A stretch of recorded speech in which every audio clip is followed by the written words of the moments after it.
విక్రమాదిత్య సింగ్ చాలా different line తీసుకున్నారు. డెఫినెట్గా చూడండి సాయి గారు, హిమాచల్ ప్రదేశ్లో పార్టీ స్ప్లిట్ కాబోతుంది. ఎందుకంటే కాంగ్రెస్ లీడర్లు అందరూ అప్సెట్ అయిపోయారు. సడన్గా ఇప్పుడు అందరూ యోగి ఆదిత్యనాథ్ నంబర్ 2 తయారవుతున్నారా అని చెప్పేసి. ఉర్దూ మ్యాండేటరీ అని అంగన్వాడీ టీచర్స్ నియామకానికి సంబంధించి పెట్టారు. ఇక్కడ ఒక పెద్ద యూపీఎస్సీ జిహాద్ జరుగుతోంది అనే ఒక ఆరోపణ కూడా సురేష్ చవంకాని చాలా బహిరంగంగానే చేశారు ఆయన. ఈ ఉర్దూని ఇంపోజ్ చేయడం ఎందుకు, అది కూడా స్పెసిఫిక్గా కొన్ని డిస్ట్రిక్ట్స్కి ఎందుకు? Whereas it is against the constitution Ambedkar garu క్లియర్గా చెప్పారు వీళ్ళకి ఇవ్వకూడదు అని చెప్పారు. ఇదే కాంగ్రెస్ వాళ్ళు అంబేద్కర్ గారి గురించి ఇంత మాట్లాడతారు కదా, వాళ్ళ దగ్గర అడగాల్సింది అంబేద్కర్ గారు చెప్పిన దాని ప్రకారం వ్యతిరేకంగా మీరు ఎందుకు వెళ్తున్నారు? సో అన్ఎంప్లాయ్మెంట్ కి సంబంధించి కేరళ దేశంలోనే చాలా దారుణమైన స్థితిలో ఉందని తెలుస్తోంది. ఒక అన్స్కిల్ లేబరర్ కేరళలో ఇవాళ 1200 రూపాయలు సాయి గారు రోజుకి. ఒక పని మనిషికి మంత్లీ శాలరీ లేదు కేరళలో, డైలీ వేజెస్ అక్కడ. బిగ్ 4 లో ఒకటైనటువంటి ఈఎన్వై కంపెనీలో ఒక సిఏ ఆత్మహత్య ఇప్పుడు సంచలనం రేపుతోంది. ఎవరు అన్నారు వీఆర్ ఐటీ కూలీస్ అన్నారు. Actually it is correct. ఈ కార్పొరేట్ ఎన్వైరన్మెంట్లో ప్రెషర్ అనేది ఉంటుంది సార్ గారు, లేదని చెప్పలేదు.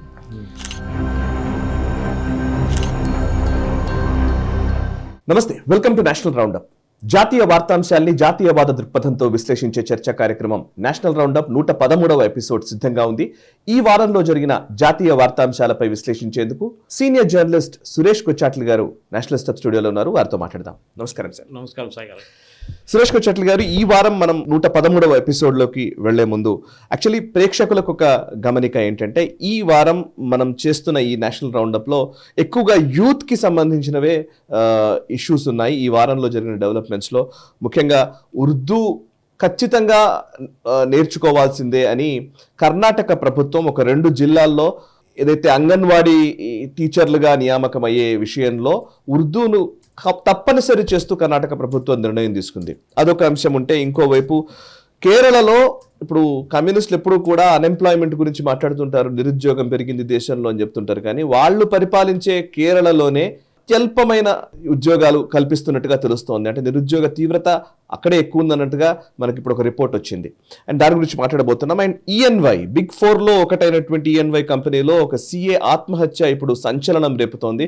ముఖ్యంగా ఈ ఐటీ ఇండస్ట్రీలో విపరీతమైన చర్చకు తావిస్తోంది. పెద్ద పెద్ద బిజినెస్ టైకూన్స్ దగ్గర నుంచి ఐటీలో ఎక్స్పర్ట్స్ దగ్గర నుంచి టెక్కీల్లో ఇదే చర్చ నడుస్తోంది. దాని గురించి కూడా మనం మాట్లాడబోతున్నాం.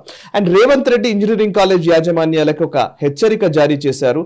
మీరు స్కిల్స్ సరిగ్గా అంటే మార్కెట్ స్టాండర్డ్స్ ప్రకారం ఇంజనీరింగ్ గ్రాడ్యుయేట్స్ బయటకు రాకపోతే మీ కళాశాలలకు సంబంధించిన అనుమతుల్ని రద్దు చేస్తామని రేవంత్ రెడ్డి హెచ్చరిక జారీ చేశారు. అది కూడా చాలా కీలకమైన విషయం. అండ్ పొలిటికల్ డెవలప్మెంట్స్ కూడా ఉన్నాయి, వాటి గురించి కూడా మనం మాట్లాడదాం. అండ్ అంతకంటే ముందు ఈ ఎపిసోడ్ని ఫస్ట్ లైక్ చేయండి, 10 మందికి షేర్ చేయండి, కమెంట్స్ ద్వారా మీ అభిప్రాయాలు మాతో పంచుకోండి. అండ్ ఇప్పటి వరకు మీరు NH ప్రైమ్ని చూసి ఉండకపోతే please log on to nhprime.in వెబ్సైట్లోకి లాగిన్ అవ్వండి. అండ్ NH ప్రైమ్ తొలి తెలుగు జాతీయవాద ఓటీటీ ఛానల్గా మీ ముందుకు వచ్చింది.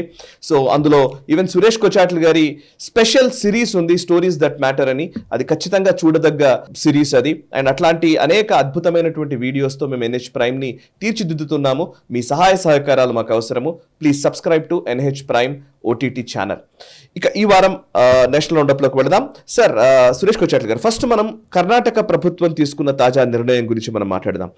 అంగన్వాడీ ఉద్యోగులు ముదిగెరే అండ్ చిక్కమంగళూరు ఈ 2 జిల్లాలకు సంబంధించినటువంటి అంగన్వాడీ ఉద్యోగ నియామకాలకు సంబంధించి వాళ్ళకి ఖచ్చితంగా ఉర్దూ వచ్చి ఉండాలి అని ఒక నియమం పెట్టారు. కన్నడ ఆర్ ఉర్దూ అనేది ఉంటుందని నాకు తెలుసు, కానీ కన్నడ అండ్ ఉర్దూ అని చెప్పడం ఇప్పుడు అది పెద్ద ఇష్యూగా మారింది. ఉర్దూ తప్పనిసరిగా రావడం అనేది కర్ణాటక ప్రభుత్వం తీసుకున్నటువంటి నిర్ణయం. ఇది ఎంతవరకు సమంజసం? దీని గురించి అక్కడ పొలిటికల్గా ఏం జరుగుతోంది, మీ విశ్లేషణ ఏంటి?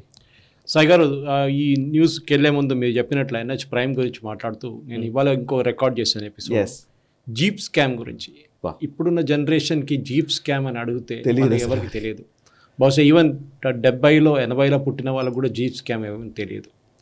నేను జర్నలిస్ట్గా ఉండి నేను అప్పుడు చదివిన దాని ప్రకారం, and one of my relatives, my grand father side relative was outer Delhi MP ఉండే ఆయన, నాయర్ గారు అని చెప్పి. ఆయన ఒకసారి నాకు చెప్పారు, ఈ స్కామ్ గురించి when he was outer Delhi for MP for 2 terms.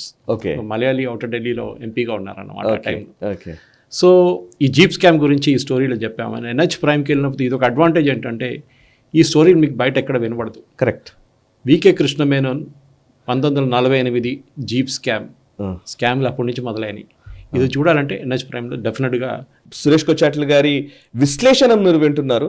Suresh కొచ్చాట్ల గారు స్టోరీని నరేట్ చేసే విధానానికి నిజంగా నేనైతే అభిమానిని. థ్యాంక్స్ సార్ అది మీరు చేస్తున్నందుకు. అండ్ ఇక నెక్స్ట్ ఈ వారం సార్ ఈ కర్ణాటక గురించి, కర్ణాటక ఉర్దూ మ్యాండేటరీ అని అంగన్వాడీ టీచర్స్ నియామకానికి సంబంధించి పెట్టారు. ఏంటి సార్ అది? ఇప్పుడు ఈ ముదిగేరి అండ్ చిక్మంగళూరు డిస్ట్రిక్ట్లో కొన్ని ఏరియాస్లో ముస్లిం మెజారిటీ పాపులేషన్ ఉన్నారు. అది 5% నుంచి 25% నుంచి 30% దాకా ఉండొచ్చు. ఇప్పుడు ఈ ఆర్డర్లో మీరు చెప్పినట్ల ఆర్ అని చెప్తే బాగుంటుండే. ఇప్పుడు బహుశా ఆర్ తీసుకొస్తారు, కన్నడ ఆర్ ఉర్దూ.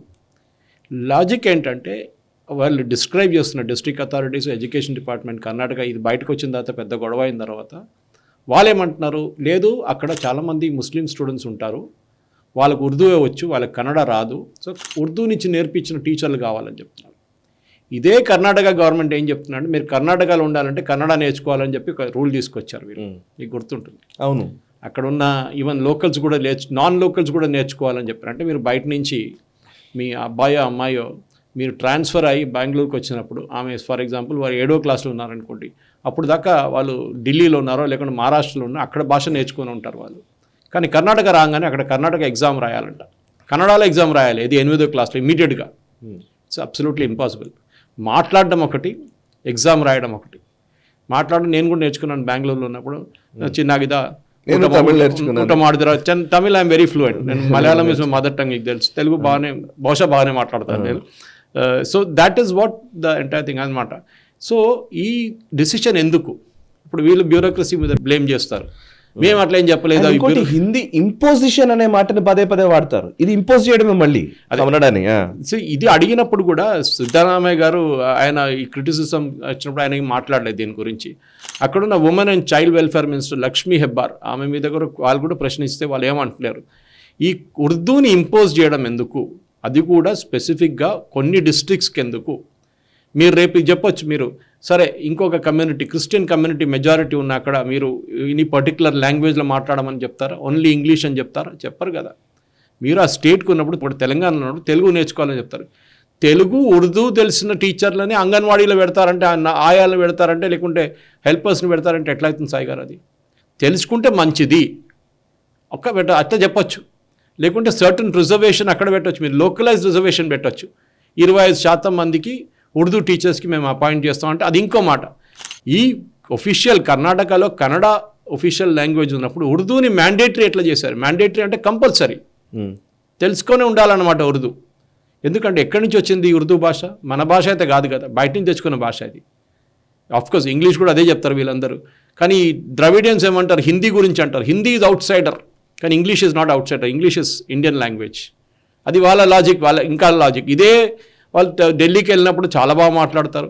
ఇన్ఫ్యాక్ట్ వాళ్ళ కాంగ్రెస్ లీడర్ ప్రసాద్ గౌడ అని ఉన్నారు, ఆయన పార్టీ డిఫెండ్ చేస్తున్నప్పుడు చెప్తున్నారు, no we're not pressurising anybody to speak in particular language. వాళ్ళు కన్నడ తెలుసుకుంటే they should speak in Kannada.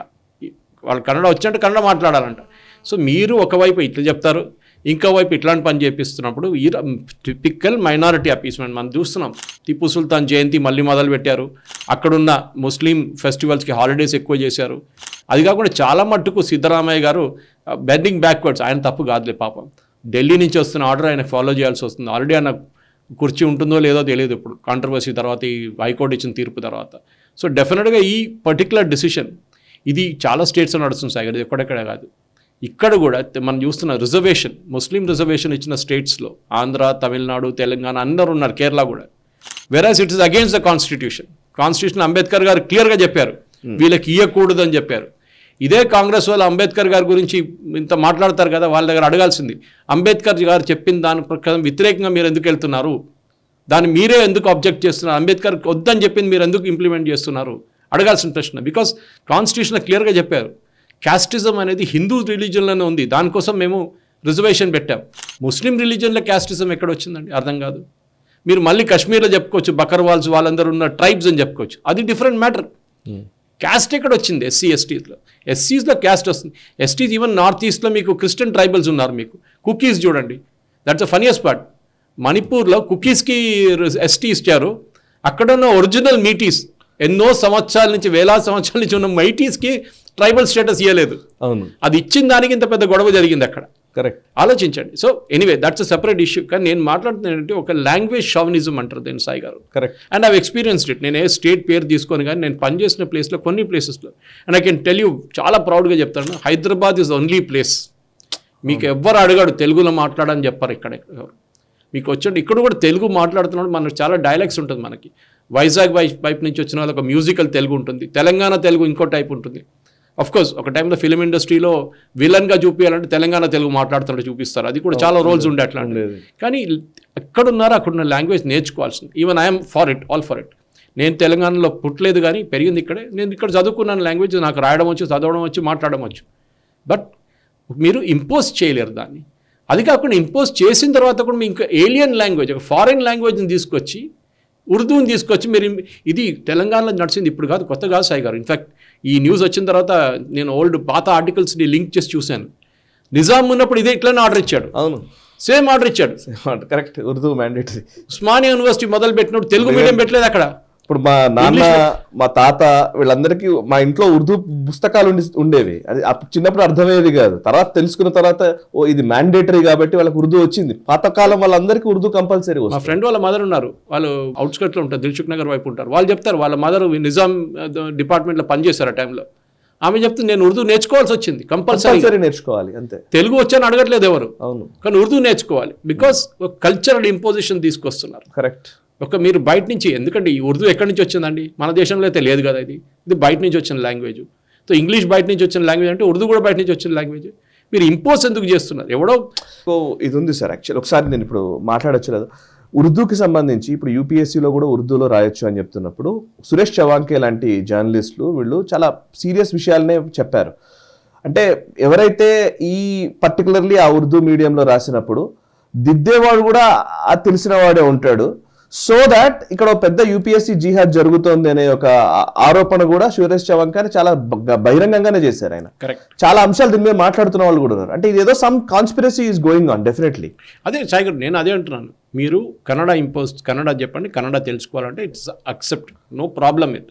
Anganwadi లెవెల్లో కన్నడ తెలుసు, ఎందుకంటే పిల్లలందరూ లోకల్ లెవెల్ నుంచి వస్తారు, కొంచెం లోవర్ స్టార్ట్ ఆఫ్ సొసైటీ నుంచి వస్తారు. అంగన్వాడీస్లో they have to learn Kannada. వాళ్ళకి తెలిసిన వాళ్ళు ఉండాలి అక్కడ, లేకుంటే కన్వర్స్ చేయలేరు వాళ్ళు. ఫర్ ఎగ్జాంపుల్ నేను ఇంకో ఎగ్జాంపుల్ ఇస్తాను మీకు. కర్ణాటక పిల్లలు చాలామంది కర్ణాటక మీడియం ఇన్స్టిట్యూషన్స్ కేరళలో మీకు తెలుసా సాయి గారు? ఎస్పెషల్లీ టువర్డ్స్ కాసర్గోడ్, మంజేశ్వరం, ఈ ఏరియాస్ అంతా it's almost 50 to 60% population Kannada speaking. మన దగ్గర ఆదిలాబాద్, నిజామాబాద్ మరాఠీ మాట్లాడుతున్న చాలా మంది, 40 నుంచి 45% మంది మరాఠీ స్పీకింగ్.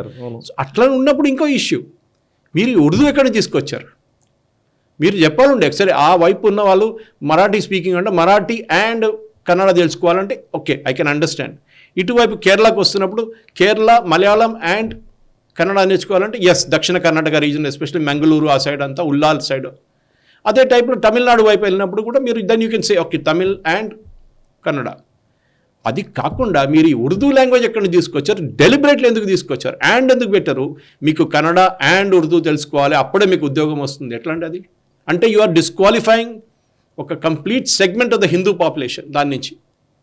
ఎందుకంటే హిందువులు ఎవరు వెళ్ళి ఉర్దూ నేర్చుకోరు, ఎవడో 1 or 2% ఉండొచ్చు ఎక్కడైనా. కానీ మీరు ఎంకరేజ్ చేస్తున్నారు ఆన్ ద ఇండైరెక్ట్లీ. రేపటి నుంచి ట్యూషన్ సెంటర్కి వెళ్ళి నేర్చుకుంటారు ఉర్దూ, ఎందుకంటే మాకు ఉద్యోగం కావాలంటే ఉర్దూ కావాలంటాడు, ఉర్దూ కావాలంటే ఎగ్జామ్ రాయమంటాడు. ఎంతమంది హిందువులు ఉర్దూ ఎగ్జామ్ పాస్ అవుతారు సాయి గారు? మీరు చెప్పండి. సో ఇది స్టాప్ చేయాల్సింది, ఎప్పుడో చేయాలంటే సాయి గారు. ఇప్పుడు ఈ సిద్ధరామయ్య గవర్నమెంట్ ఇది నేర్చుకుని ఈ మైనారిటీ అపీస్మెంట్ పక్కన పెట్టకపోతే ఇప్పుడు నార్త్ ఇండియాలో జరుగుతున్న అదే ప్రాబ్లం, ఉత్తరాఖండ్, హిమాచల్, యూపీలో నడుస్తున్న ఇష్యూ ఇక్కడ సౌత్ ఇండియా కూడా వస్తుంది, 100% వస్తుంది సాయి గారు. ఓకే, ఇంకా ముఖ్యమంత్రి సిద్ధరామయ్యకు ఈ అవినీతి ఉచ్చు అయితే చాలా గట్టిగానే బిగుస్తున్నట్టు కనబడుతుంది. ఈవెన్ హైకోర్టు కూడా చాలా గట్టిగానే అన్నది. ఎందుకు విచారణ చేస్తే నీకేంటి, ఎందుకు అంత వెనకాడుగు వేస్తున్నారు అని చెప్పేసి హైకోర్టు కూడా ప్రశ్నించిన పరిస్థితి. ఒకసారి దీని గురించి చెప్తారా? అండ్ ఇంకోటి, డికే శివకుమార్ ఒక సభలో ఎక్కడో మాట్లాడుతున్నప్పుడు ఆయన సీఎం నెక్స్ట్ సీఎం అని చెప్పేసి అరిచింది, అది కూడా వైరల్ అవుతుంది video actually. So Siddaramaiah seat క్షేమమేనా, అండ్ సిద్ధరామయ్య ఈ అవినీతికి సంబంధించిన రీసెంట్ డెవలప్మెంట్స్ ఏంటో సార్ చెప్తారా? సిద్ధరామయ్య గారి ఇష్యూ బీజేపీ వాళ్ళు చెప్పలేదు, మిగతా వాళ్ళు చెప్పలేదు, హైకోర్టు చెప్పారు. హైకోర్టు చెప్పారా? హైకోర్టు స్పెసిఫిక్గా ఏమందంటే సిద్ధరామయ్య ముఖ్యమంత్రిగా ఉండి he should not shy away from investigation. Correct, అంతే కదా మరి. ఇంగ్లీష్లో చెప్తారు Caesar's wife should be above suspicion. Okay, because అంత ఇది ఉండాలన్నమాట, అంత you should be that good. మీ మీద ఒక్క అయోటా ఆఫ్ డౌట్ కూడా ఉండకూడదు. So that is exactly the point. ఇక్కడ లర్కింగ్ సస్పిషన్స్, ఈ లూమింగ్ ఎలిగేషన్స్, ఇదంతా హైకోర్టు యూజ్ చేసిన లాంగ్వేజ్. హైకోర్టు ఇదే అడిగారు, మీకు మైసూర్ బయట ల్యాండ్ తీసుకున్నప్పుడు అదే విలువ ఉన్న ల్యాండ్ మైసూర్, దానికన్నా ఎక్కువ ల్యాండ్ మైసూర్లో ఎట్లా ఇచ్చారు మీకు? అదే ల్యాండ్ సైజ్ మైసూర్లో ఎట్లా ఇస్తారు మీకు? మీరు ఇప్పుడు ఒక ఎగ్జాంపుల్ తీసుకున్నాం సాయి గారు, మీకు మీ ఊర్లో ఒక ల్యాండ్ ఉందనుకోండి, అది గవర్నమెంట్ టేక్ ఓవర్ చేశారు, మీరు ఉండేది తెలంగాణ వైపు, నార్దర్న్ తెలంగాణ వైపు. అక్కడ ఉన్న ల్యాండ్కి మీరు వచ్చి హైదరాబాద్లో నాకు అదే ఈక్వలెంట్ ల్యాండ్ ఇవ్వమంటే ఇస్తారా గవర్నమెంట్? హైదరాబాద్ ల్యాండ్ విలువ ఎంత, అక్కడ ఉన్న ల్యాండ్ విలువ ఎంత? అవును, డెఫినెట్లీ ఇవ్వరు కదా. సిద్ధరామయ్య తీసుకున్నాడు, ఇవి ఆర్గ్యూ చేస్తున్నాడు. ఇంకా నాకేముంది, 14 ప్లాట్లు ఇచ్చారు సాయి గారు మైసూర్లో, అదే ల్యాండ్ స్వాప్ చేశారు. 14 ల్యాండ్ ప్లాట్స్ మైసూర్లో ఇచ్చి రూరల్ ఏరియాలో మైసూర్లో తీసుకున్న ల్యాండ్కి కాంపెన్సేషన్గా ఇచ్చారు. అందరికి ఇచ్చారా? ఇవ్వలేదు కదా. ఈయన ఒక్కరికి ఇచ్చారు. ఎందుకు? అందరికీ ఇవ్వాలండి. ఎవరెవరు ల్యాండ్ ఎక్వైర్ చేశారు వాళ్ళందరికీ ఇవ్వాలండి. సో డెఫినెట్లీ ఈ కంప్లైంట్ హైకోర్టు దాకా వెళ్ళినప్పుడు కూడా, ఎందుకంటే మైసూర్ సిటీ నుంచి 40 కిలోమీటర్ల దూరంలో ఈ ల్యాండ్ ఎక్వైర్ చేశారు సిద్ధరామయ్య గారి వైఫ్ దగ్గర నుంచి. అక్కడ 14 ప్లాట్స్ ఈక్వలెంట్ ల్యాండ్ సిటీలో ఇచ్చారు. అది హైకోర్టు చెప్పారు. If it's the case of common man he would not have shied away from investigation. Of common man ఉంటే ఆయన భయపడ్డు, రండి నన్ను ప్రశ్నించండి, నేను చెప్తాను జవాబు అని చెప్తారు. ఈయన ఎందుకు భయపడుతున్నాడు? మీరు క్లీన్గా ఉన్నప్పుడు, మీ రికార్డ్ క్లీన్ ఉన్నప్పుడు, మీ దగ్గర ఏ డౌట్ లేనప్పుడు మీరు చెప్పాలండి, సరే అండి తీసుకోండి investigation, I'm ready to face it. That should be the attitude. అది కాకుండా you are trying to do this kind of just circus. డెఫినెట్గా దీన్ని ఆపాల్సిందే సిద్ధరామయ్య గారు డెఫినెట్లీ. ఎందుకంటే దీనికి ఎంత బెనిఫిట్ అంటే 56 కోట్లు అని చెప్పి ఈవెన్ కోర్టు కూడా చెప్తున్నారు. 56 కోట్లు బెనిఫిట్ ఇండైరెక్ట్గా పెటిషనర్కి వచ్చింది. ఓకే, దట్స్ జడ్జ్ ఫ్రమ్ దీ spectrums and analyzed from the aforesaid premises, the irresistible conclusion is that an investigation becomes necessary. High Court చెప్పారు జస్టిస్ నాగప్రసన్న. సో డెఫినెట్లీ ఎవరు ఆర్గ్యూ చేస్తున్నారు సిద్ధరామయ్య గారి కోసం? అభిషేక్ మను సింఘ్వి. ఓకే, పర్సనల్ లెవెల్లో ఆలోచించాడు ఎంత ఫీజు కట్టుంటాడు దీనికి అని చెప్పేసి. సో డెఫినెట్లీ ఈ కాంట్రవర్సీ ఇప్పుడు వచ్చిన తర్వాత సిద్ధరామయ్య గారి సీట్ యాజ్ ఇట్ ఈస్, మీరు చెప్పినట్ల పక్కన రెడీగా ఉన్నారు ఒక ఆయన, DK Shivakumar. Correct, funding head charge. మొన్న రూమర్ కూడా వచ్చింది, కాంగ్రెస్ హైకమాండ్ అడిగారంట, కొంచెం ఫండ్స్ కావాలి, ఎలక్షన్ ఉంది మనకు హర్యానాలో, ఎలక్షన్ ఉన్నప్పుడు కొంచెం డబ్బులు కావాలని అడిగారంట. లేనిపోయి నాకు డబ్బులు లేదని చెప్పాడంట శ్రీకుమార్. నన్ను ముఖ్యమంత్రి చేయండి, నేను డబ్బులు ఇస్తాను చెప్పానంట. అప్పుడు రేవంత్ రెడ్డి గారు చెప్పారంట, మీరు రైజ్ చేయండి ఫండ్స్ తెలంగాణ నుంచి, మాకు ఫండ్స్ కావాలి అర్జెంటుగా అని చెప్పేసి. So Shivakumar is waiting on the sidelines. అది కాకుండా ఈ ఎంక్వైరీ వస్తే ఏ మనిషి అయినా, if you are clean, if your record is clean, you should not get. రేపు సాయి గారి మీద ఏమైనా అలిగేషన్ చేస్తున్నప్పుడు సాయి గారు చెప్పొచ్చు, జస్ట్ ఇన్వెస్టిగేట్, నాకే ప్రాబ్లం లేదు. మీ స్టేట్ గవర్నమెంట్ ఉన్నారు కదండి అక్కడ, ఇన్వెస్టిగేట్ చేయబోతున్న మీ వాళ్ళే కదా, మళ్ళీ మీకు ఎందుకు ఉండి భయం? మళ్ళీ లోకాయుక్త పెట్టాడు, లోకాయుక్త అనగానే భయపడ్డాడు, ఎందుకంటే అప్పుడు స్టేట్ గవర్నమెంట్ చేతి నుంచి బయటకు పోయింది అప్పుడు. సో సిద్ధరామయ్య గారితో డేస్ ఆర్ నంబర్డ్ సాయి గారు, దట్ ఈస్ 100% కరెక్ట్. ఆయన చేయాల్సింది ఏంటంటే ఆ ల్యాండ్ వచ్చినప్పుడు రిజెక్ట్ చేసేసేయాలి ఉండే కాంపెన్సేషన్, నాకు వద్దండి, ఇది అన్ఫేర్, ఇది I think it is not correct. ఎవరైనా లీగల్గా దీన్ని క్లియరెన్స్ ఇచ్చిన తర్వాత నేను తీసుకుంటాను చెప్తే దిట్ వుడ్ బీన్ డిఫరెంట్ మ్యాటర్. ఒకసారి మీరు తీసుకున్న తర్వాత దాని చుట్టూ తిరిగి అది ఇది అని చెప్పంగానే ఒక అబద్ధాన్ని ఒక నిజం చెప్పాలని కోసం 100 అబద్ధాలు చెప్తే కూడా కాదు, అది నడవదు. అది one lie after another is coming out now. మీరు డిఫెండ్ చేయలేరు. You have to undergo an investigation. ఆ ఇన్వెస్టిగేషన్ చేస్తే డెఫినెట్లీ సిద్ధరామయ్య గారు ట్రబుల్లో ఉంటారు. దానికన్నా ముందు ఆయన రిజైన్ చేసి పోవడం చాలా మంచిది, నా అభిప్రాయం సాయి గారు. ఓకే, మంచిదే సార్, నిజంగానే మంచి పాయింట్ చెప్పారు మీరు. అండ్ ఇక మీరు ఇందాక చెప్పిన దాంట్లో నాకు ఒక లీడ్ కూడా ఉంది actually. Siddaramaiah and DK Shivakumar, even DK Shivakumar funds ని అడగడము కాంగ్రెస్ అధిష్టానము, ఇది ఒకవైపు ఉంటే యాక్చువల్లీ మనము నేషనల్ రౌండప్ లో గతంలో చర్చించాము. ఉత్తరప్రదేశ్లో కన్వర్ యాత్ర జరుగుతున్న సందర్భంలో అనుకుంటాను, అప్పుడు షాప్స్ ముందట ప్రతి షాప్ ఓనరు వాళ్ళ పేరుని డిస్ప్లే చేయాలి అని చెప్పేసి అప్పుడు ఉత్తరప్రదేశ్ గవర్నమెంట్ నిర్ణయం తీసుకున్నప్పుడు పెద్ద గొడవ చేశారు. కాంగ్రెస్ నాయకులు అందరూ కూడా దీన్ని విమర్శించారు. లెఫ్ట్ లిబరల్స్ అందరూ కూడా ఏదో మతం పైన దాడి అని మాట్లాడారు, అని తెలుసు. బట్ ఇప్పుడు హిమాచల్ ప్రదేశ్లో కాంగ్రెస్ ప్రభుత్వము అదే నిర్ణయాన్ని అమల్లోకి తీసుకొస్తోంది. అక్కడ పట్టణాభివృద్ధి శాఖ మంత్రి అయినటువంటి విక్రమాదిత్య సింగ్ దీనికి సంబంధించిన నిర్ణయాన్ని ప్రకటించారు. అండ్ ఆయన ట్వీట్లో జై శ్రీరామన్ కూడా పెట్టారు, అది వేరే విషయం ఇంకా. సో ఉత్తరప్రదేశ్లో ఏదైతే విమర్శలు చేశారో, ఆరోపణలు చేశారో, అదే ఉత్తరప్రదేశ్ గవర్నమెంట్ తీసుకున్న నిర్ణయాన్ని కాంగ్రెస్ ప్రభుత్వం హిమాచల్ ప్రదేశ్లో అమలు చేయవచ్చు. ఇదెక్కడ irony? Former chief minister son, actually మాజీ ముఖ్యమంత్రి కొడుకు అంటే powerful position actually. Very powerful. ఆయన ముఖ్యమంత్రి కావాలండే, కానీ ఆయనకు ఆ సీట్ ఇవ్వలేదు. ఆ ఫ్రస్ట్రేషన్ డెఫినెట్ ఫ్రస్ట్రేషన్ ఉంది. ఎందుకంటే ఆయన ఇప్పుడు public works departments and urban development మినిస్ట్రీలో ఉన్నారన్నమాట. సో మల్లికార్జున్ ఖర్గే గారు ఇప్పుడు ఆయనకి ఫోన్ చేసి చెప్పారంట, నిన్న వచ్చిన ఆర్డర్ మీరు ఇట్లా చేయకూడదు, ఇది చాలా దారుణం, this is not set with. ఎందుకంటే కాంగ్రెస్ లీడర్లు అందరూ అప్సెట్ అయిపోయారు. సడన్గా ఇప్పుడు అందరు యోగి ఆదిత్యనాథ్ నంబర్ 2 తయారవుతున్నారా అని చెప్పేసి. ఉత్తరప్రదేశ్ డిసిషన్ ఒక కన్వర్ యాత్ర గురించి తీసుకున్నారు, అక్కడ పెట్టకూడదని చెప్పి సుప్రీంకోర్టు మళ్ళీ ఆదేశం ఇచ్చిన తర్వాత మీరెందుకు చేస్తున్నారు అని అడుగుతున్నారు అనమాట. సో ఛత్తీస్గఢ్ ముఖ్యమంత్రి కూడా, డిప్యూటీ చీఫ్ మినిస్టర్ కూడా అడిగారు, don't understand the logic behind it. ఏంటి ఇది kind of Congress the dual face. ఒకవైపు ఏమో మీరు ఇది అంటారు, మళ్ళీ మీరు ఇంకోవైపు అదంటారు. ఇది former chief minister of Chhattisgarh ఈయన అంటున్నారు అనమాట. I don't know why this logic is coming up, why this should be done. Uttar Pradesh government చేస్తే మనం కూడా చేయాలి, నేను ఏమైనా ఉందా అని. అది కాకుండా ఆల్రెడీ అక్కడ మొదలైంది. ఎక్కడ? ఏఐయుడిఎఫ్. ఏఐయుడిఎఫ్ అంటే ఎవరు? అస్సాంలో మన అందరికి తెలుసు. అస్సాంలో బంగ్లాదేశ్ నుంచి వచ్చిన వాళ్ళు ఫామ్ చేసిన పార్టీ ఏఐయుడిఎఫ్, మన అందరికి తెలుసు.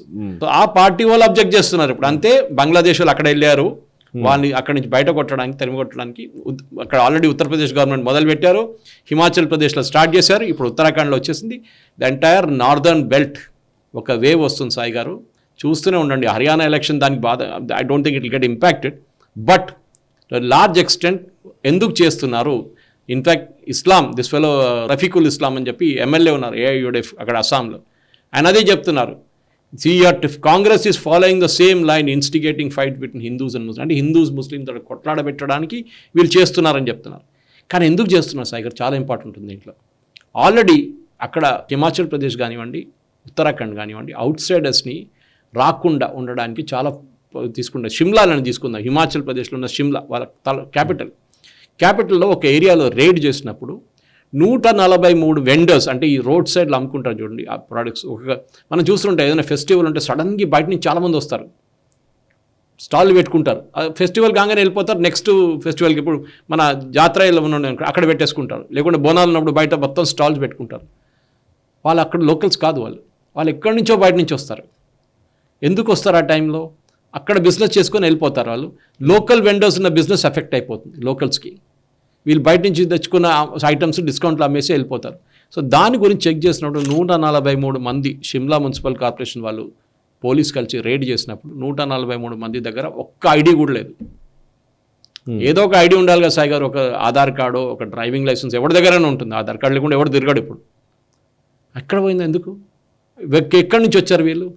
వీళ్ళని పోలీస్ స్టేషన్ తీసుకెళ్లారు, that is the last news. దాని తర్వాత ఆ గవర్నమెంట్ ఏం చేశారని తెలియట్లేదు. డెఫినెట్లీ 100% వాళ్ళు రోహింగ్యాలే, వాళ్ళు దాంట్లో డౌట్ లేదు. దానికోసం వాళ్ళ దగ్గర డాక్యుమెంట్స్ లేవు. కానీ ఇప్పుడు హిమాచల్ ప్రదేశ్లో మస్జిద్లు కూలగొట్టడానికి వెళ్తున్నారు కాంగ్రెస్ వాళ్ళు, అగ్రీ చేశారు. Yes, masjid should be demolish. అరే బాబ్రీ స్ట్రక్చర్ కొట్టినప్పుడు మీరు ఇంత గొడవ చేశారు కదా, ఇప్పుడు హిమాచల్ ప్రదేశ్లో మస్జిద్లు కొట్టేస్తున్నారు మీరు, అప్పుడు మీకు ప్రాబ్లం లేదా? రాహుల్ గాంధీ ఎందుకు మాట్లాడట్లేదు? సోనియా గాంధీ ఎందుకు మాట్లాడట్లేదు? వాళ్ళ పార్టీలో ఉన్న పెద్ద పెద్ద సెక్యులర్ లీడర్లు ఉన్నారు కదా, ప్రెస్ కాన్ఫరెన్స్ మీద ప్రెస్ కాన్ఫరెన్స్ పెట్టుకుంటూ పోతారు. జయరాం రమేష్ ఉన్నారు, పవన్ ఖేరా ఉన్నాడు, చిదంబరం ఉన్నారు, వీళ్ళందరూ ఉన్నారు కదా. డెఫినెట్గా చూడండి సాయి గారు, హిమాచల్ ప్రదేశ్లో పార్టీ స్ప్లిట్ కాబోతుంది. This is the first step towards that. ఎందుకంటే Vikramaditya Singh is not a foolish guy. వాళ్ళ అమ్మగారు కూడా చాలా పవర్ఫుల్ పొజిషన్లో ఉన్నారు పార్టీలో. సో డెఫినెట్లీ ఆయన ఇప్పుడు అక్కడ డెఫినెట్ ఒక గొడవ ఉంది, దాన్ని కూల్ డౌన్ చేయడానికి. ఎందుకంటే పక్కన ఉత్తరాఖండ్లో కూడా ఇదే నడుస్తుంది సాయి గారు. ఉత్తరాఖండ్లో అయితే బ్యాన్ చేసి పడేశారు, మీరు విలేజ్లో రాకూడదన్నారు. కథం, స్టాల్ పెట్టడం ఏంటి, పేరు పెట్టడం ఏంటి? ఇది ప్రాబ్లం ఎక్కడ వస్తుందండి సాయి గారు? నాన్ వెజ్, వెజ్ ఒకటే ప్లేస్లో మనందరికి తెలుసు. చాలామంది వెజిటేరియన్స్కి అది నచ్చదు. వాళ్ళకు అదే గిన్నె యూజ్ చేసి మళ్ళీ కడిగి అదే నాన్ వెజ్ కుక్ చేసిన డిష్లను వెజిటేరియన్ కుక్ చేస్తే చాలామంది దానికోసం ప్యూర్ వెజిటేరియన్ రెస్టారెంట్ కన్నా వెళ్తారు. అవును, మనం తిరుమల లడ్డూలో చూసాం ఏమైందని సాయి గారు. అక్కడ ఇంత పెద్ద తిరుమల లడ్డు ఇష్యూలో జరిగితే ఇక్కడ లోకల్ లెవెల్ ఎందుకు జరగకూడదు? మీరు యూజ్ చేసిన గీ ఎక్కడి నుంచి తీసుకొచ్చారు ఎవరికి తెలుసు కుకింగ్ చేయడానికి? అవును అవును. తిరుమలలో వాడుకున్నప్పుడు బీఫ్ టాలో వాడుకున్నారు, ఫిష్ ఆయిల్ వాడుకున్నప్పుడు చిన్న ఒక హోటల్లో ఎందుకు చేయరండి? చేస్తారు. అప్పుడు మీ ప్యూర్ వెజిటేరియన్ కాన్సెప్ట్ ఏమైపోతుంది? బయట పేరు పెట్టడం అనేది చాలా పాత కాన్సెప్ట్, కొత్తదేం కాదు. మీరు తమిళనాడు వైపు రూరల్ ఏరియాస్కి అంతా వెళ్ళండి, ఈవెన్ తెలంగాణలో కూడా బయట రాసి పెడతారు ఎస్ వత్యలింగం అని రాసి పెడతారు, ప్రొప్రైటర్ అని చెప్పేసి. ఏదో ఆయన రిలీజియన్ చెప్పడానికి కాదు, ఒక కాన్ఫిడెన్స్. పాత సిస్టంలో సాయి గారు మీకు గుర్తుంటుంది, మనం హోటల్స్కి వెళ్తున్నప్పుడు మిలిటరీ హోటల్ అని కనిపిస్తుండే. అవును, మిలిటరీ హోటల్స్ ఉంటాయి. ఇది ఏంటని నేను కూడా ఫస్ట్ ఐ వాజ్ ఫజిల్డ్, ఎందుకంటే చిన్నప్పుడు ఇంట్లో మిలిటరీ హోటల్ ఏంటంటే, తర్వాత తెలిసింది మిలిటరీ వాళ్ళు అంటే నాన్ వెజ్ తింటారంట. అవునా? దట్స్ జనరల్ థింకింగ్ ఆ టైంలో. అంటే I'm talking of 1970s 80s నుంచి వచ్చింది బయటికి. మిలిటరీ వాళ్ళు అంటే నాన్ వెజ్ తింటారు, దానికోసం మిలిటరీ హోటల్ అంటే నాన్ వెజ్ వస్తుంది అక్కడ. సో దాట్ కాన్సెప్ట్కి అది తప్పో నిజమో అది ఇంకో రూమరో తెలియదు మనకు, కానీ ద కాన్సెప్ట్ అవాల్డ్ లైక్ దట్. మీరు ఎందుకు భయపడుతున్నారు? మనకి ఇంకో ప్రాబ్లం ఇది, మీరు కోయంబత్తూరు వైపు వెళ్తే కనిపిస్తుంది సాయి గారు చాలా మటుకు. కోయంబత్తూరులో సారీ షాప్స్ ఉంటుంది, అన్నిటికీ హిందూ పేర్లు ఉంటుంది. కానీ నడిపిస్తున్న వాళ్ళు మీరు వెళ్ళి లోపల చూడండి, అక్కడ డెస్క్ మీద కూర్చున్న వాళ్ళు చూడండి, క్యాష్ కౌంటర్లో ఇంకోడు ఉంటాడు. అది ఎందుకు? మీరు ఎందుకు పేరు మార్చారండి? మీ పేరు పెట్టచ్చు కదా, మీ రిలీజియన్ పేరు పెట్టచ్చు కదా, ఎందుకు భయపడుతున్నారు? బికాస్ మీకు తెలుసు మీ షాప్కి వాళ్ళు రారని చెప్పేసి. కొంతమంది, అందరు కాదు నేను చెప్పేది. అగైన్ మీరు బిజినెస్ చేసుకోండి, ఎవరు వద్దట్లేదు, కానీ you cannot overly display your religions. ఇప్పుడు చాలామంది మనం చూసాం క్యాష్ కౌంటర్ వెళ్ళినప్పుడు కూడా, ఈవెన్ ఏ రిలీజియన్ అయినా కానీ వాళ్ళ క్యాష్ కౌంటర్ వెనుక వాళ్ళ ఫోటోలు పెట్టుకుంటారు. దానికి ఇప్పుడు ఫ్రైడే రోజు పూజలు చేస్తారు, అన్నీ చేస్తారు వీళ్ళు హిందూస్. అది మార్వాడీలు ఉండండి, అది నార్మల్ బిజినెస్ వాళ్ళు ఉండి, వైశ్య వాళ్ళు ఉండి, ఎవరైనా ఉండండి, ఏ కమ్యూనిటీ అయినా కానీ వాళ్ళు చేసుకుంటారు అది. సో ఈ పర్టికులర్ కాన్సెప్ట్ని తీసుకొచ్చిన దాకా వీళ్ళు ఎందుకు భయపడతారు? ఎందుకంటే కంవర్ యాత్రలో తీసుకొచ్చినప్పుడు కాంగ్రెస్ వాళ్ళు గొడవ చేశారు, చాలా గొడవ చేశారు సోషల్ మీడియాలో అన్నీ కలిసి. సో ఈ విక్రమాదిత్య సింగ్ చెప్పినప్పుడు why is Mallikarjun Kharge upset with him? ఎందుకది? బికాజ్ ఉత్తరప్రదేశ్ గవర్నమెంట్ తీసుకున్న డిసిషన్ని మీరు సపోర్ట్ చేస్తున్నారనే వచ్చేస్తుంది అనమాట బయటికి న్యూస్. ఇప్పుడు డెఫినెట్లీ ఇప్పుడు అందుకని ఇప్పుడు వీళ్ళేం చేయలేరు. ఇప్పుడు devil in the deep blue sea అంటారు ఇంగ్లీష్లో, అక్కడ లేదు ఇక్కడ లేదు అన్నట్టు డిసిషన్ విత్డ్రా చేస్తే వాళ్ళు లోకల్ పబ్లిక్ కొడతారు వీళ్ళని, గవర్నమెంట్ని. అక్కడ ఓట్లు పోతాయి హిందువులది, పట్టుకుంటే ముస్లిం ఓట్లు పోతాయి. Either way Congress is finished. And definitely హిమాచల్లో మనం ఆల్రెడీ చూసాం, హిమాచల్లో గవర్నమెంట్లో చాలామంది ఎమ్మెల్యేలు వెళ్ళిపోయారు. దీంతోపాటు బహుశా Vikramaditya Singh is on his way out. ఆయన ఒట్టిగా డిసిషన్ తీసుకోలేదు, క్యాల్కులేటెడ్ డిసిషన్ ఇది. ఎస్. ఇక నెక్స్ట్ అంశం sir, make in India. Make in India అనే నినాదము ప్రధాని నరేంద్ర మోదీ గారు తీసుకున్నారు. అది ఇప్పుడు 10 సంవత్సరాలు అవుతుంది కరెక్ట్గా, మేక్ ఇన్ ఇండియా అనే దానికి సంబంధించి. సో ఆ క్యాంపెయిన్ ఇప్పుడు చాలా సక్సెస్ఫుల్గా నడుస్తుంది అని, అండ్ మోదీ గారు ఒక 10th యానివర్సరీలో భాగంగా ఆయన మాట్లాడుతూ momentum is in India's favour అని అన్నారు. యాక్చువల్లీ ఇప్పుడు మేక్ ఇన్ ఇండియా సక్సెస్ఫుల్గా నడుస్తోంది అనడానికి అనేక ఉదాహరణలు ఉన్నాయి. నిజానికి మన భారతదేశంలో విదేశీ పెట్టుబడులు, ఇక్కడ తయారు చేస్తున్న కంపెనీలు, ఈవెన్ యాపిల్ దగ్గర నుంచి పెద్ద పెద్ద సంస్థలు కూడా ఇక్కడికి వస్తున్నాయి, చిప్ మ్యానుఫ్యాక్చరింగ్ పెరుగుతోంది. ఒకసారి make in India success story గురించి చెప్తారా? సాయి గారు, మోదీ గారు వచ్చినప్పుడు కానీ దానికన్నా ముందు మన యాక్చువల్ క్రెడిట్ ఇవ్వాల్సింది నరసింహారావు గారికి. ఎకానమీ ఓపెన్ చేసి మన దగ్గర ఉన్న ఇప్పుడున్న పిల్లలు ఒక స్కూటర్ కొనాలా, ఒక బైక్ కొనాలంటే మీరు ఆ షాప్ పక్కన వెళ్ళి నిలబడగానే వాళ్ళు లోపల పిలిచి మిమ్మల్ని తీసుకెళ్తారు విఐపీ లాగా. కానీ మా టైంలో బహుశా ఇదే మా నేషనల్ స్టబ్లో అని చెప్పాను అనుకుంటాను, మా నాన్నగారు నాకు ఫస్ట్ స్కూటర్ కొని ఇచ్చినప్పుడు ఫారిన్ ఎక్స్చేంజ్లో కొన్నారు. అది ఆయన ఫ్రెండ్ అబ్రాడ్ ఉన్నప్పుడు ఫారిన్ ఎక్స్చేంజ్ ఇచ్చి బజాజ్ సూపర్ 1987లో, ఇప్పుడు కూడా నా దగ్గర స్కూటర్ ఉంది, పనిచేయట్లేదు కానీ పక్కన పెట్టుకున్నాను సెంటిమెంటల్ వాల్యూగా కార్ పక్కన. సో అప్పుడు స్కూటర్ లైసెన్స్ సిస్టింగ్ ఉండే, అంటే ఒక స్కూటర్ తయారు చేయాలంటే రాహుల్ బజాజ్కి ఇచ్చారు పర్మిషన్, ఇంకొకరికి ఇవ్వలేదు. అతను మాత్రమే కింగ్. తర్వాత మనకు మిగతా బ్రాండ్స్ వచ్చినప్పుడు ఫస్ట్ కైనెటిక్ వచ్చింది, దాని తర్వాత హీరో వాళ్ళ బైక్స్ వచ్చింది, అప్పుడు మార్కెట్ ఓపెన్ అప్ అయింది. రాహుల్ బజాజ్ అప్పుడు కూడా చూడండి ఎప్పుడు మోదీ గారిని తిడుతూనే ఉంటుండాలి ఆ టైంలో. ఎందుకంటే మోదీ గారు వచ్చిన తర్వాత ఇంకా ఓపెన్ అప్ చేసేసారు ఫారెన్ బ్రాండ్స్కి, 100% ఓనర్షిప్ ఇచ్చేసారు. హీరో హోండా ఉన్న కంపెనీ హోండా అలాగైపోయింది, హీరో అలాగైపోయింది, సపరేట్ అయిపోయారు. వాళ్ళిద్దరు సపరేట్ కంపెనీలు నడిపించుకుంటున్నారు. సో అప్పుడు ఒక డిపెండెన్సీ ఉండే ఇండియన్ బ్రాండ్ మీద, అది లేదు ఇప్పుడు. సో మోదీ గారు వచ్చింది ఏం చేస్తారంటే major thing make in India. కానీ అందరూ అంటారు ఏంట్రా మేక్ ఇన్ ఇండియా. మన దగ్గర మనకు తెలుసు సాయి గారు, రాహుల్ గాంధీ ఇప్పుడు కూడా మన యూఎస్కి వెళ్ళినప్పుడు చెప్పారు ఏంటి, ఇక్కడ తయారు చేస్తున్న మొబైల్ ఫోన్లు అన్నీ చైనా నుంచి వస్తుందని. భారతదేశంలో వాడుకుంటున్న ఫోన్లో 97% phones are made in India.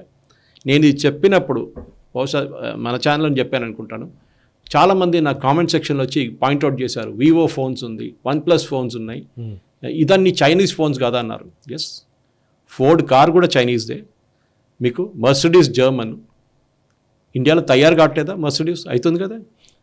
ఇండియాలో తయారు చేస్తున్నారా లేదా అనేది ఇంపార్టెంట్. టెక్నాలజీ ఎక్కడి నుంచి వచ్చిందని మనకు తెలియక్కర్లేదు. MiG-21 కొన్నాం, MiG-29 కొన్నాం, రఫేల్ కొన్నాం మనం, కానీ we're doing a technology transfer in that. శ్రీపెరంబుదూర్కి వెళ్ళండి, సాయంత్రం ఒక 6 గంటల టైంలో మీరు బయట కార్ తీసుకొని తిరగండి, మొత్తం ladies women are on the streets, shifts change అవుతుంది, 2 షిఫ్ట్లు. అది it's real encouraging sign. I think Tamil Nadu has built up an excellent example, especially Chennai చుట్టుపక్కల ఉన్న శ్రీపెరంబదూర్ కానివ్వండి, కాంచీపురం కానివ్వండి, they built up an excellent example of hub and spoke కాన్సెప్ట్లో. అక్కడ ఒక కంప్లీట్ ఈకో సిస్టమ్ క్రియేట్ చేశారు మ్యానుఫ్యాక్చరింగ్. అట్లనే కాన్పూర్ డిఫెన్స్ కారిడార్ తయారు చేశారు, మన దగ్గర ఆడిబట్ల తయారు చేశారు ఒక డిఫెన్స్ కారిడార్ లాగా. టాటా వాళ్ళు ఉన్నారు, కళ్యాణి, అందరు ఉన్నారు డిఫెన్స్ కారిడార్. మోదీ గారు వచ్చిన తర్వాత మెయిన్ అంటే సాయి గారు, మనం we are the second largest importer of weapons, largest కూడా చెప్పొచ్చు కావాలంటే. సౌదీ అరేబియా తర్వాత మన తర్వాత సౌదీ అరేబియా అట్లా వస్తుంది అన్నమాట. సౌదీ అరేబియా ఎందుకు ఉంటుందో నాకు అర్థం కావట్లేదు, ఎందుకంటే వాళ్ళ మీద ఎవరు దాడి చేస్తారో నాకు అర్థం కావట్లేదు. యూఎస్ ఉన్నారు పక్కనే, వాళ్ళు ఎప్పుడైనా ప్రొటెక్ట్ చేస్తారు వాళ్ళు. కానీ మన దగ్గర మనం చూసాం, ఏ ఆయుధం కొన్నా కానీ స్కామ్ జరిగేది ముందు. మీరు బోఫోర్స్ నుంచి మనం మాట్లాడుతున్న జీప్ స్కామ్ గురించి, NH ప్రైమ్లో ఉన్న స్టోరీ గురించి, కరెక్ట్, అన్నీ చూసుకుంటూ పోతే స్కామ్ మీద స్కామ్లు ఉండే. అగస్టా వెస్ట్లాండ్, స్కార్పిన్, ఇది సబ్మెరీన్ స్కామ్. కానీ మోదీ గారు వచ్చిన తర్వాత వీళ్ళు రాహుల్ గాంధీ కలిసి రఫేల్ మీద ట్రై చేశారు. సుప్రీంకోర్టు కూడా చెప్పారు దాంట్లో ఏం లేదని చెప్పారు క్లియర్గా. It is a clean government to government deal. కానీ కాంగ్రెస్ ఉన్నప్పుడు గవర్నమెంట్ టు గవర్నమెంట్ డీల్ ఎప్పుడు చేయలేదు. It was always with the private party in between. 10% commission ఇవ్వాల్సిందే వాడికి. మీరు ఇప్పుడు మిగ్ కొన్నప్పుడు కూడా మనం డైరెక్ట్ రష్యా దగ్గర నుంచి కొన్నాం, కానీ they was also middle man there అక్కడ కూడా. ఇక్కడ మనం చూసాం, స్కార్పియన్ చూసాం, అగస్టా వెస్ట్లాండ్ చూసాం. అగస్టా వెస్ట్లాండ్లో బ్రైబ్స్ ఇచ్చిన వాడు, లంచం ఇచ్చినవాడు జైల్లో ఉన్నాడు ఇటలీలో. వాడు చెప్తున్నాడు నేను లంచం ఇచ్చానని చెప్పేసి. కానీ ఇక్కడ వాళ్ళు పట్టుకోలేదు ఇప్పుడు దాకా. ఇక్కడ తిరుగుతున్నారు పెద్ద మనుషులలాగా, ఇక్కడ పెద్ద పెద్ద మాటలు అనుకుంటూ. ఇదే చెప్తున్నాను. సో మోదీ గారు వచ్చిన తర్వాత మేక్ ఇన్ ఇండియా మొదలుపెట్టింది సాయి గారు. ఎస్పెషలీ మొబైల్ మ్యానుఫ్యాక్చరింగ్ తీసుకుందాం సాయి గారు. ఒక డికేడ్ అగో మన దగ్గర 200 మొబైల్ మ్యానుఫ్యాక్చరింగ్ యూనిట్స్ ఉండే సాయి గారు. ఇప్పుడు 7,500% పెరిగి మన మొబైల్ యూనిట్స్కి మ్యానుఫ్యాక్చరింగ్ కెపాసిటీ, ఎక్స్పోర్ట్స్, అదే ఎక్స్పోర్ట్స్ చేస్తున్న మన దగ్గర 2 ఉండే. డికేడ్ అగో వీ హ్యాడ్ 2. 2014లో 2 ఉండే, 2024 మనకు 200 అయినాయి. ఈ 200 కంపెనీలు మ్యానుఫ్యాక్చరింగ్, దాంట్లో కొన్ని హైదరాబాద్లో కూడా ఉన్నాయండి. మ్యానుఫ్యాక్చరింగ్ కంపెనీస్ 7,500% పెరిగి టుడే అవర్ యాన్యువల్ ఎక్స్పోర్ట్స్, ఒక సంవత్సరానికి ఎక్స్పోర్ట్ 1,20,000 కోట్లు మొబైల్ ఫోన్స్ ఎక్స్పోర్ట్స్. ఆలోచించండి, ఒకటే ఇండస్ట్రీ గురించి మాట్లాడతాం. మన డొమెస్టిక్ కన్జంప్షన్ పక్కన పెడదాం, బయటకు ఎక్స్పోర్ట్ చేస్తున్న ఫోన్స్ మనం 1,20,000 కోట్లు. మళ్ళీ ఈ రాహుల్ గాంధీ ఏం మాట్లాడుతున్నానండి, దట్ ఇండియాలో ఉన్న ఫోన్స్ అని చైనా ఫోన్స్ అని చెప్పేసి. స్టీల్ ఇండస్ట్రీ చూడండి, మనం స్టీల్ చాలా మట్టుకు we're dependent on exports, especially China నుంచి తెప్పించుకుంటుండే స్టీల్. చైనీస్ స్టీల్ ఇప్పుడు కూడా యూఎస్తో పెద్ద ప్రాబ్లం, వాళ్ళకి డంపింగ్ అంటారు వాళ్ళు. మనం యాంటీ డంపింగ్ డ్యూటీస్ పెట్టాం వాళ్ళ మీద. Today India's exporter of steel. Sai garu ఆలోచించండి, 50% మన ప్రొడక్షన్ పెరిగింది, ఎక్స్పోర్ట్ చేస్తున్నాం ఫినిష్ స్టీల్ని ఇప్పుడు మనం. So this is net exporter అయిపోయాం మనం. ఇంపోర్టర్ వచ్చి నెట్ ఎక్స్పోర్టర్ అయిపోయాం. ఇట్లా మన ఈ ప్రొడక్షన్ లింక్డ్ ఇన్సెంటివ్ అని చెప్పి మోదీ గారు తీసుకొచ్చిన దానికి 14 సెక్టర్స్కి ఇచ్చారు, 14 సెక్టర్స్కి ఇచ్చారు అన్నమాట. That is a big game changer Sai గారు. దాంట్లో మొబైల్ ఫోన్స్ ఉంది, దాంట్లో స్పెషాలిటీ స్టీల్స్ ఉన్నాయి, చాలా మటు. అండ్ దీనికి ఉద్యోగం, రాహుల్ గాంధీ అడుగుతుంటారు ఉద్యోగం ఎక్కడ ఉందని. దీనికి ఒక్కటే లక్షల్లో వచ్చింది సాయి గారు ఉద్యోగాలు. అండ్ సపరేట్ డిబేట్గా తీసుకుంటాను కావాలంటే, నంబర్స్తో సహా చెప్తాను నేను. In fact in this debate it self I want bring up that topic, employment గురించి కూడా. సో ఇది మోదీ గారు ఈ మన్ కీ బాత్లో కూడా ఆయన చాలాసార్లు చెప్పారు సాయి గారు. ఇది మన ఎక్స్పోర్ట్స్ చూడండి, టాయ్ ఎక్స్పోర్ట్స్, ఇంకేం చూసుకోక్కర్లేదు. మన టాయ్ అంటే చైనా ఉండే ముందు 10 సంవత్సరాల ముందు. ఇప్పుడు 240% ఎక్స్పోర్ట్స్ పెరిగింది. మన 240%, 240% are exports are increased. Exports మనం ఎప్పుడు ఎక్స్పోర్ట్ చేయలేదు టాయ్స్. కొండపల్లి టాయ్స్ నుంచి మనం నార్మల్ వుడెన్ టాయ్స్ కూడా మన దగ్గర ఎక్స్పోర్ట్ కాకపోతుండే. 240 ఎట్లా జరిగింది సాగర్ చెప్పండి. డిఫెన్స్ మ్యానుఫ్యాక్చరింగ్ తీసుకుందాం. అవును, 80,000 కోట్లు లాస్ట్ ఇయర్ ఎక్స్పోర్ట్ సాగర్. లాస్ట్ ఫైనాన్షియల్ ఇయర్ 80,000 crores మనం ఎక్స్పోర్ట్ చేశాం. బ్రహ్మోస్ అమ్మాం ఫిలిపీన్స్కి. చాలా మటుకు మనం we're exporting our things to Africa, మన డిఫెన్స్ ఎక్విప్మెంట్. ఎట్లా జరుగుతుందండి? సౌత్ ఈస్ట్ ఏషియన్ కంట్రీస్కి అమ్ముతున్నాం మనం. జరగవచ్చు, కావాలంటే చేయొచ్చు, కానీ మీరు ఆ ఛాన్స్ ఇవ్వలేదు. మనతోని స్వాతంత్రం వచ్చిన సౌత్ కొరియా ఎక్కడికి పోయింది చూడండి. మనతోని జపాన్ బయటపడి సెకండ్ వరల్డ్ వార్ నుంచి బయటపడ్డప్పుడు Japan was like a new country. Japan ఎక్కడికి వెళ్ళిందండి? Today we have overtaken Japan. నిన్న ప్యూర్ రిపోర్ట్లో కూడా వచ్చింది, వీ హ్యావ్ ఓవర్టేకెన్, లవ్ రిపోర్ట్లో we have overtaken Japan also now in terms of our ఏషియాలో టాప్ 3 ఎకానమీస్లో. This is very important. మోదీగా చేస్తుంది చెప్పుకుంటూ పోతే నాకు ఇంకొక గంట సేపు కావాల్సి వస్తుంది. ఎంటైర్ స్కీమ్ డీటెయిల్ చేస్తాను నేను, కానీ it is I leave it to your news studio and your anchors. మీ వాళ్ళు చేయొచ్చు దీని మీద, ఎందుకంటే స్పెసిఫిక్ సెక్టర్ తీసుకొని చెప్తే మనకు చెప్పొచ్చు ఎట్లా ఇంక్రీజ్ అవుతుంది మనదని చెప్పేసి. ఇది చాలా important Sagar. I think today's youngsters కూడా నేర్చుకోవాలి ఎక్కడుంది బిజినెస్, ఎక్కడుంది మనకు ఎక్కడ ఏం చదువుకోవాలని చెప్పేసి దీని నుంచి తెలిసిపోతుంది సాగర్. అండ్ డెఫినెట్లీ ఈ పిఎల్ఐ స్కీమ్ పెట్టి మోదీ గారు ఈజ్ మేడ్ హ్యూజ్ డిఫరెన్స్. ఎందుకంటే కోవిడ్ వచ్చిన తర్వాత చాలా మటుకు దేశాలు ఇంకా బయటపడలేదు సాగర్. గ్లోబల్ సప్లై చైన్ మొత్తం దెబ్బతిన్నది ఆ టైంలో. కానీ today India has become a global supply chain. అది చాలా ఇంపార్టెంట్. చైనా +1 ఒక కాన్సెప్ట్ వచ్చింది, అంటే చైనా లేకుంటే చైనా తర్వాత ఎవరు అని చెప్పేసి. That is India today. కానీ ఈవెన్ మోదీ గారు చెప్తున్నారు, I don't even want be plus, I just want to be the number 1, +1 కాదని చెప్తున్నారు. Which is the great way of looking at things. Definitely momentum చాలా ఫేవరబుల్గా ఉంది. అండ్ ఇంకా ముందుకు వెళ్తున్నప్పుడు మన ఇండస్ట్రీస్, మన భారతదేశంలో ఇండస్ట్రీస్ ఒకటి తర్వాత ఒకటి దే ఆర్ బికమింగ్. ఇప్పుడు మనం చూస్తున్నాం సెమీ కండక్టర్స్. మోదీ గారు బయటకు వెళ్ళినప్పుడు మేము మాట్లాడారు, సింగపూర్ అదే మాట్లాడారు, యూఎస్కి వెళ్ళినప్పుడు మాట్లాడారు. Is made the top honchos, అందరినీ కలిసారు. Semiconductor is the biggest Sai garu. Washing machine నుంచి, కార్ల నుంచి, మీకు మోటార్ సైకిల్ నుంచి అన్నిట్లో వాడుతున్న same thing chips, semi conductors. మీకు గుర్తుంటుంది కోవిడ్ తర్వాత కార్లకి 6 నెలలు 1 సంవత్సరం వెయిటింగ్ లిస్ట్ వచ్చింది. ఎందుకంటే మొత్తం entire semiconductors, South Korea ఉండొచ్చు, టైవాన్ ఉండొచ్చు, చైనా ఉండొచ్చు, మొత్తం దెబ్బతిన్నా అనమాట కోవిడ్ తర్వాత. కానీ we have learn that lesson. ఇంకా any other global supply chain disruption వస్తే కూడా we should do our own things. India ఇప్పుడు చూస్తున్న టాటా వాళ్ళు కానివ్వండి, మిగతా అన్ని కంపెనీస్ ఇండియాలో ఇప్పుడు వేఫర్ మ్యానుఫ్యాక్చరింగ్, చిప్ మ్యానుఫ్యాక్చరింగ్ తయారు చేస్తున్నారు ఫెసిలిటీస్. ఇన్ అనదర్ 2-3 సంవత్సరాల్లో we will start exporting chips from India. Importing నడుస్తుంది ఇప్పుడు, మొత్తం ఎక్స్పోర్ట్ అయిపోతుంది. దట్ ఈస్ ద డిఫరెన్స్ చాలా మంది. అండ్ ఈ ఇండస్ట్రీలో ఈ మన దగ్గర ఉన్న ప్రేక్షకులు, స్పెషల్లీ యంగ్స్టర్స్కి, ఇంజనీరింగ్ చదువుతున్న యంగ్స్టర్స్కి చెప్పాలి, ఈవెన్ సైన్స్ చేస్తున్న వాళ్ళు, ఇది ఒక స్పెషలైజ్ స్కిల్ చిప్ మ్యానుఫ్యాక్చరింగ్ అనేది. మీరు నేర్చుకోండి, నిజంగా నేర్చుకోండి. నార్మల్ వెనిలా ఇంజనీరింగ్ కోర్స్ చేసి ఎవరికి ఉద్యోగం రాదు. మీ కాలేజీలో నేర్పిస్తున్న అబ్సల్యూట్లీ యూస్లెస్. ఐమ్ సారీ, కొన్ని కాలేజీలు ఉండొచ్చు, కానీ 99% నేను చెప్పలేదు, రేవంత్ రెడ్డి గారు చెప్పారు ఈ మాట. అది కూడా మాట్లాడాలి మనం డెఫినెట్గా సాయి. ఎస్, ఇందాక మీరు మాట్లాడుతున్న దాంట్లో మేక్ ఇన్ ఇండియా గురించి, మనం సక్సెస్ స్టోరీ గురించి నేను కూడా ఒక స్పెషల్ వీడియో దాని గురించి చేస్తాను సార్. అయితే ఇప్పుడు ఇంత మాట్లాడుతూ ఉంటే, అవును ఇంత అభివృద్ధి జరుగుతుంది అంటున్నారు కదా, కానీ నిరుద్యోగం పెరిగిపోయిందని మాట్లాడుతూ ఉంటారు న్యాచురల్గానే. దీని గురించి అదో పెద్ద ఎలక్షన్ ఇష్యూగా మార్చేశారు ఎజెండాగా. సో అన్ఎంప్లాయ్మెంట్కి సంబంధించి కేరళ దేశంలోనే చాలా దారుణమైన స్థితిలో ఉందని తెలుస్తోంది. యాక్చువల్లీ కేరళలో ఉన్నంత నిరుద్యోగం మిగతా ఎక్కడ లేదు అన్నట్టుగా కనబడుతుంది, నంబర్స్ చెప్తున్న పరిస్థితి.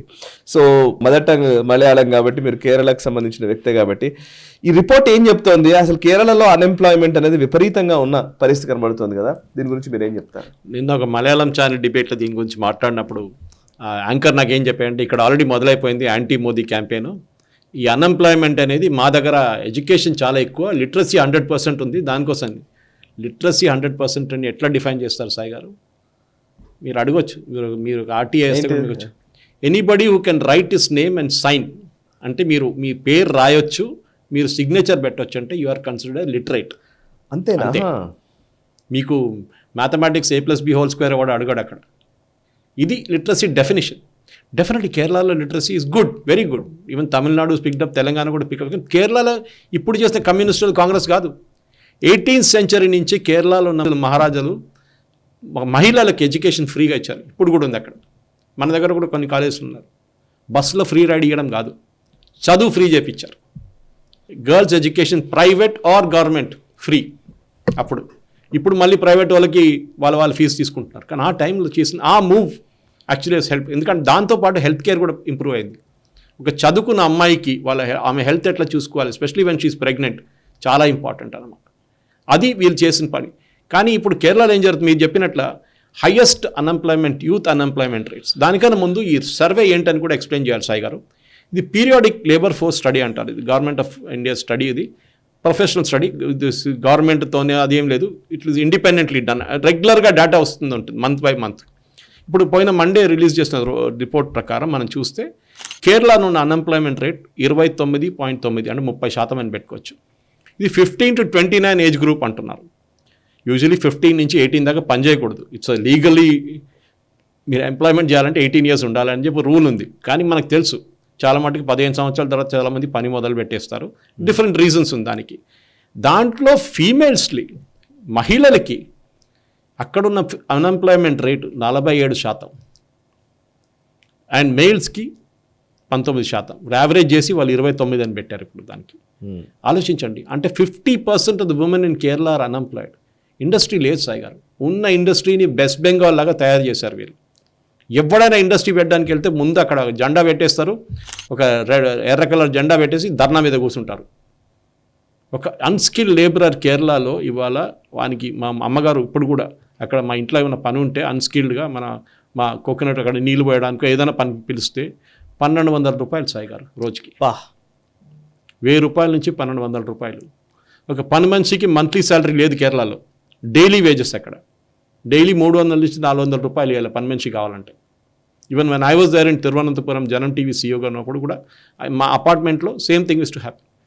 ఒక అర్ధగంటకు వచ్చి వెళ్తుంది ఆమె, 400 రూపాయలు కౌంట్ చేసి ఇవ్వాల్సిందే.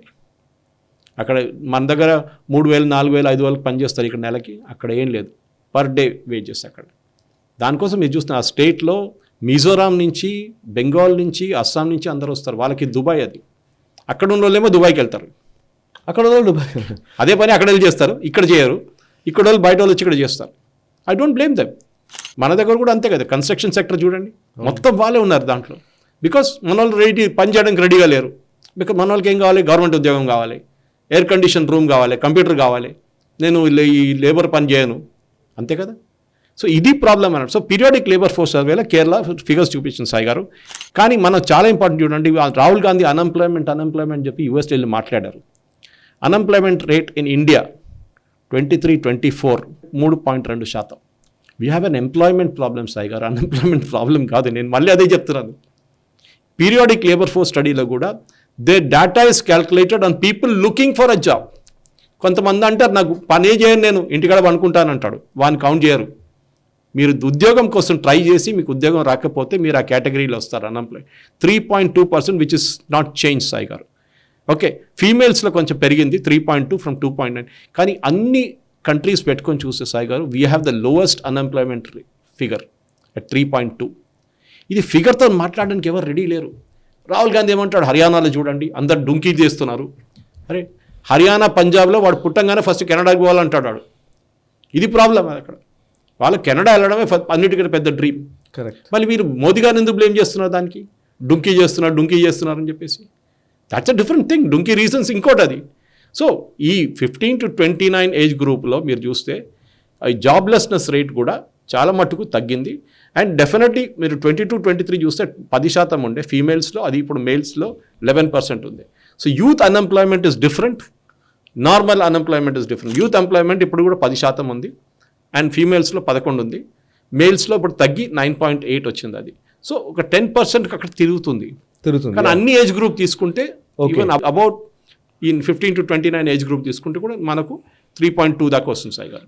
కానీ మనం నార్మల్ స్టేట్ చూద్దాం, అన్ఎంప్లాయ్మెంట్ ఉన్న స్టేట్ చూస్తే లక్షద్వీప్, అండమాన్ ఐలాండ్ పక్కన పెడదాం. ఐలాండ్స్ అది యూనియన్ టెరిటరీ, వాళ్ళకి ఉద్యోగం అక్కడ చాలా తక్కువ. చిన్న నంబర్ అయితే కూడా వేరీ అవుతుంది, కానీ బేస్ చాలా చిన్నదని చెప్పేసి అక్కడ పాపులేషన్ తక్కువ. Nagaland same case, Manipur same case, Ladakh same case. Ladakh మొత్తం పాపులేషన్ 160,000. మన దగ్గర హైదరాబాద్లో ఒక జిహెచ్ఎంసీ వార్డు కూడా దానికన్నా ఎక్కువ ఉంటుంది పాపులేషన్.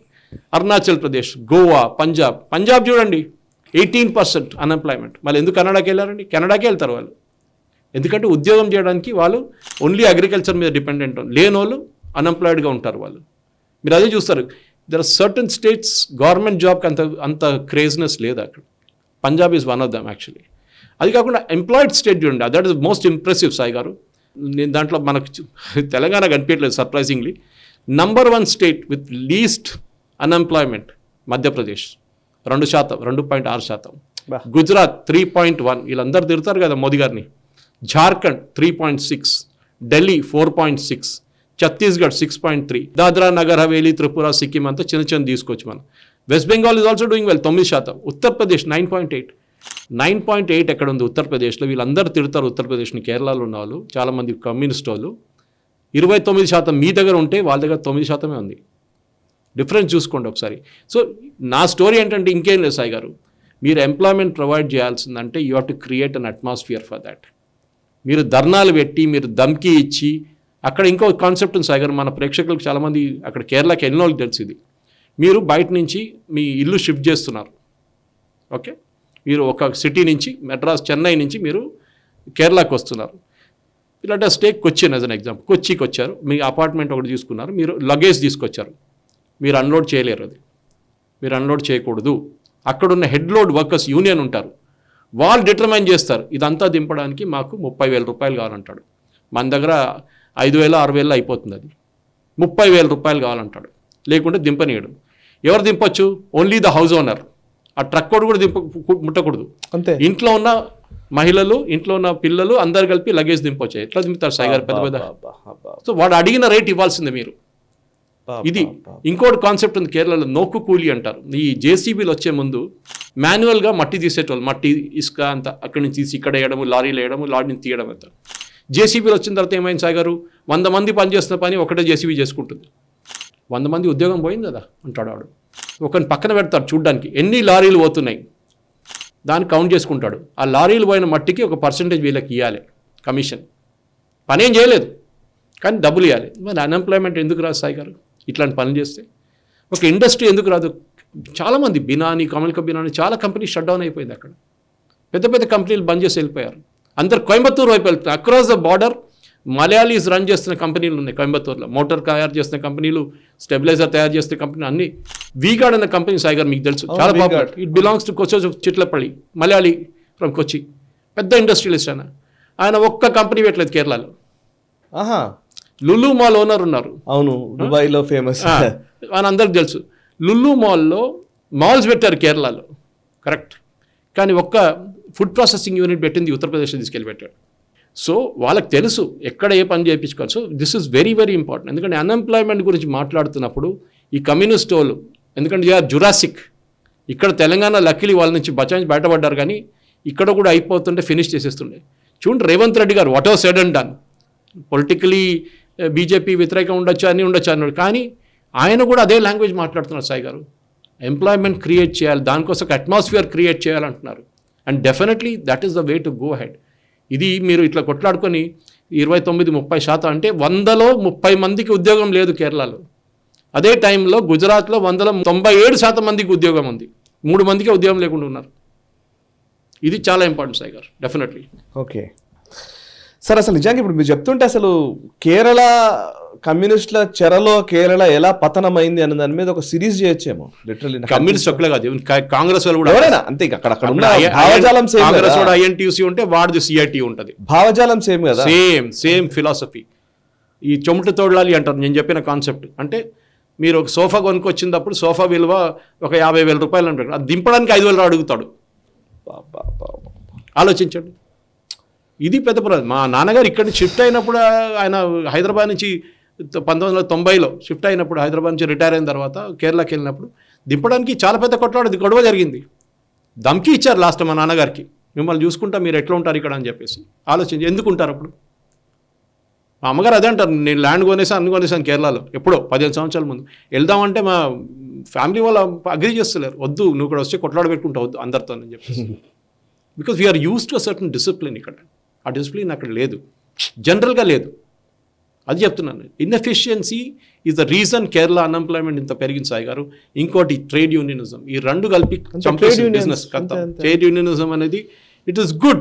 ఇప్పుడు చూస్తున్న తమిళనాడులో శాంసంగ్ ఫ్యాక్టరీ స్ట్రైక్ చేస్తున్నారు. ఎవరు చేపిస్తారు స్ట్రైక్? చెప్పండి సాయి. మొన్న యాపిల్ అయింది కదా కర్ణాటకలో, ఎందుకు చేపిస్తారు? ఎవరు చేపిస్తారు? పెద్ద విధ్వంసమే కదా సార్. చైనా చేపిస్తారు, చైనా వాళ్ళు చేపిస్తారు. ఎందుకంటే వాళ్ళ దగ్గర నుంచి వచ్చిన బిజినెస్, వాళ్ళ పేరులోనే ఉంటారు కదా వీళ్ళంతా. ఎవరు చేపిస్తున్నారు? సిఐటి వాళ్ళు కూర్చున్నారు. సిఐటి వాళ్ళు ఎవరు? Communist union. అంతే. You work out, connect the dots అంటారు ఇంగ్లీష్లో. అంతే. నెక్స్ట్ అంశం సార్, రేవంత్ రెడ్డి గురించి. నిజంగా రేవంత్ రెడ్డి ఒక వార్నింగ్ ఇచ్చాడు ఇంజనీరింగ్ కాలేజ్ యాజమాన్యాలకి. బేసికలీ స్కిల్ యూనివర్సిటీ గురించి మనం చర్చిస్తూనే ఉన్నాం కాబట్టి తెలంగాణలో ఒక స్కిల్ యూనివర్సిటీ తీసుకొస్తున్న సందర్భంలో రేవంత్ రెడ్డి అన్న మాట మనం యాక్చువల్లీ నేషనల్ రౌండప్ లో మీరు పదే పదే చెప్పిన మాటనే ఇది. నిజానికి క్వాలిటీతో కూడినటువంటి ఇంజనీరింగ్ గ్రాడ్యుయేట్స్ రావట్లేదు బయటకి, స్కిల్స్ ఉన్న వాళ్ళు కనబడతలేరు అనేది పెద్ద క్వశ్చన్. అన్ఎంప్లాయ్మెంట్కి అది కూడా వన్ ఆఫ్ ద రీజన్. నిజానికి ఇండస్ట్రీ స్టాండర్డ్స్ ప్రకారం గ్రాడ్యుయేట్స్ కనబడట్లేదు. గ్రాడ్యుయేట్స్ చదివారంటే చదివాడు, ఏం లాభం అన్నట్టుగా ఉంది ఇప్పుడు పరిస్థితి. సో ఇప్పుడు రేవంత్ రెడ్డి అంటున్నారు, ఎవరైతే కాలేజీల నుంచి మంచి గ్రాడ్యుయేట్లు అంటే స్కిల్స్ కలిగిన వాళ్ళని రాకుంటే మాత్రం ఖచ్చితంగా వాళ్ళ కాలేజీ యాజమాన్యాలకు వాళ్ళ అనుమతులు రద్దు చేస్తామని ఒక హెచ్చరిక అయితే జారీ చేశారు. మీరేమంటారు? ఇది ఎప్పుడో చేయాలండి సాయి గారు. నిజంగానే దీని తప్పు నేను రాజశేఖర్ రెడ్డి డోర్ స్టెప్ మీద వేసేస్తాను. కరెక్ట్. ఆయన వచ్చిన తర్వాత ఈ స్కాలర్షిప్లు ఇది నేను ఫీజు రియంబర్స్మెంట్ పెట్టారు. అన్నిటికీ కాలేజీలు వచ్చాయి, అవసరానికి మించి కాలేజీలు వచ్చాయి. అదేంటారు 190 కాలేజీలు వచ్చాయి సాయి గారు. దాంట్లో ఇప్పుడు 40-50 బంద్ అయిపోయినాయి. మిగతా దాంట్లో కూడా ఎక్సెప్ట్ ఫర్ ఒక టాప్ 10-20 కాలేజెస్ మిగతా అన్నింటిలో సీట్లు ఫిల్ కాలేదు ఇంకా. ఫ్యాకల్టీ దీంట్లో వేరే రేవంత్ రెడ్డి గారు చెప్తున్నారు ఫ్యాకల్టీ గురించి. మీరు ఐఐటి ఇక్కడ ఉన్న ఇంజనీరింగ్ కాలేజ్ డిఫరెన్స్ చెప్పండి సాయి గారు. పిల్లలు ఏం తక్కువ కాదు, they are also equally skilled. వాళ్ళని తప్పు పట్టలేం మనం. కానీ వాళ్ళు చదువు చెప్పేటోళ్ళు ఎవరు? వాళ్ళు ఏం చేస్తారు, అందరికంటే తక్కువ జీతం ఇవ్వకుండా నడిపించేటోళ్ళు తీసుకొస్తారు. అక్కడ ఫైనల్ ఇయర్ కంప్లీట్ చేసిన వాళ్ళు తీసుకొచ్చి ఉద్యోగంలో పెడతారు. ఎవరో ఏఐసిటి అప్రూవలో ఏదో కాకుండా కావడానికి యూనివర్సిటీ అప్రూవల్ కోసం కొన్ని ప్రొఫెసర్ని పేరు కోసం పెట్టుకుంటారు, హెచ్ఓడీస్ అని చెప్పేసి. ఇది ప్రాబ్లం సాయి గారు. ఈయనప్పుడు రేవంత్ రెడ్డి గారు మనం చాలాసార్లు చెప్పాను, మీరు కూడా ఇంజనీరే, you also know the situation very well. మీరు ఇంజనీరింగ్ చేశారు. కానీ ఇంజనీరింగ్ ఎందుకు చేస్తున్నారా అంటే నేను అడిగాను చాలా మటుకు. నేను ఇంటర్వ్యూస్కి వెళ్ళినప్పుడు, నేను టైమ్స్ ఆఫ్ ఇండియాలో ఉన్నప్పుడు క్యాంపస్ ఇంటర్వ్యూస్కి వెళ్తుండే. 18 సంవత్సరాలు క్యాంపస్ ఇంటర్వ్యూస్ చేశాను నేను. ఉస్మానియా యూనివర్సిటీ లాంటి కాలేజ్కి వెళ్ళినప్పుడు సాయి గారు 3 సంవత్సరాలు నాకు ఇప్పుడు కూడా గుర్తుంది, ఒక్క స్టూడెంట్ కూడా దొరకలేదు. ఎంబీఏ స్టూడెంట్ ఒక్కడు కూడా క్వాలిఫై కాలేదు. బికాస్ వాళ్ళు తప్పు పట్టలేం. క్వాంటిటీ కాదు సాయి గారు మనకు కావాల్సింది, క్వాలిటీ. అక్కడ ఏమంటారు, ప్రొఫెసర్స్ దగ్గర మాట్లాడడం, హెచ్ఓడీస్ దగ్గర, సార్ మాకు వాళ్ళు లిస్ట్ ఇస్తారు యూనివర్సిటీ వాళ్ళు తీసుకోవాల్సింది, మేము ఏం చేయలేము. అప్పుడు నేను ఐఎస్బీ ఎగ్జాంపుల్ చెప్తే వాళ్ళు ఏమంటారు, సార్ ఐఎస్బీకి అట్లా ఏముంది సార్, వాళ్ళు కావాలని చెప్పి ఎవరిని కావాలంటే వాళ్ళనే తీసుకుంటారు. ఐఏఎంలో ఎందుకు తీసుకుంటారు, క్యాట్ ఎగ్జామ్ రాసిన 99.99% వాళ్ళకి ఇస్తారు అడ్మిషన్. డెఫినెట్గా ఐ థింక్ రేవంత్ రెడ్డి గారు చెప్పారు, ఇక్కడ మన దగ్గర ఐఎస్బీ ఉంది, IIIT ఉంది, నాల్సార్ యూనివర్సిటీ ఉంది, ఉస్మానియా యూనివర్సిటీ, జేఎన్టీ ఉంది. అట్ల నుంచి వచ్చే క్వాలిటీ స్టూడెంట్స్ ఇచ్చేసి వస్తే మిగతా వాళ్ళకి ఏమైంది, ఇక్కడ ఏం పట్టింది? మన దగ్గర మిగతా ఇంజనీరింగ్ కాలేజ్ గురించి ఏం చెప్తున్నా. Again I'm not saying all engineering college, కొన్ని అయితే బాగుంది. కానీ జనరల్లీ ఆ ఇంజనీరింగ్ కాలేజ్లో కూడా ఈ 100% ప్లేస్మెంట్ రేస్ అన్నిటికంటే పెద్ద ఫ్రాడ్ అది సాయి గారు. ఈ 100% ప్లేస్మెంట్ అనేది ఫ్రాడ్. వీళ్ళు ఆఫర్ లెటర్ ఇస్తారు, దాని తర్వాత అపాయింట్మెంట్ లెటర్ ఇవ్వరు. ఓన్లీ అది బోర్డు మీద హౌడింగ్ల మీద పెట్టుకోవడానికి. ఈ పేరెంట్స్ కూడా తప్పు పట్టారు. నేను దీనికన్నా ముందు కూడా చాలాసార్లు చెప్పాను దీని గురించి. కానీ ఇప్పుడు రేవంత్ రెడ్డి గారు చెప్తున్నారు అది రిజిస్ట్రేషనే క్యాన్సిల్ చేసి పడేస్తా అంటున్నారు. నేను చెప్తున్నా ఎప్పుడో చేయాలండి మీరు అది. మీరు చూడండి 100 యూనివర్సిటీ 100 కాలేజీలు మీరు 10 కాలేజీలు పెట్టుకోండి, 20 కాలేజీలు డిమాండ్ చూడండి. నేను ఒక ఎగ్జాంపుల్ ఇస్తాను సాయి గారు. Chartered accountancy institute of chartered accounting మనకు తెలుసు, ఐసీడీలో చేస్తారు ఎగ్జామ్. అది చార్టర్డ్ అకౌంటెన్సీ కోర్సులో ఎగ్జామ్ రాసిన అందరినీ పాస్ చేస్తే ఏముంటుంది సాయి గారు? రోడ్డు మీద చార్టర్డ్ అకౌంట్ తిరుగుతూనే ఉంటారు ఉద్యోగం లేకుండా. వాళ్ళు ఏం చేస్తారు, ఒక సర్టన్ పర్సంటేజ్నే పాస్ చేస్తారు. వాళ్ళు ఇండస్ట్రీలో ఏ డిమాండ్ ఉందో అదే డిమాండ్ మీద వాళ్ళు అంతమందినే పాస్ చేస్తారు ఎగ్జామ్.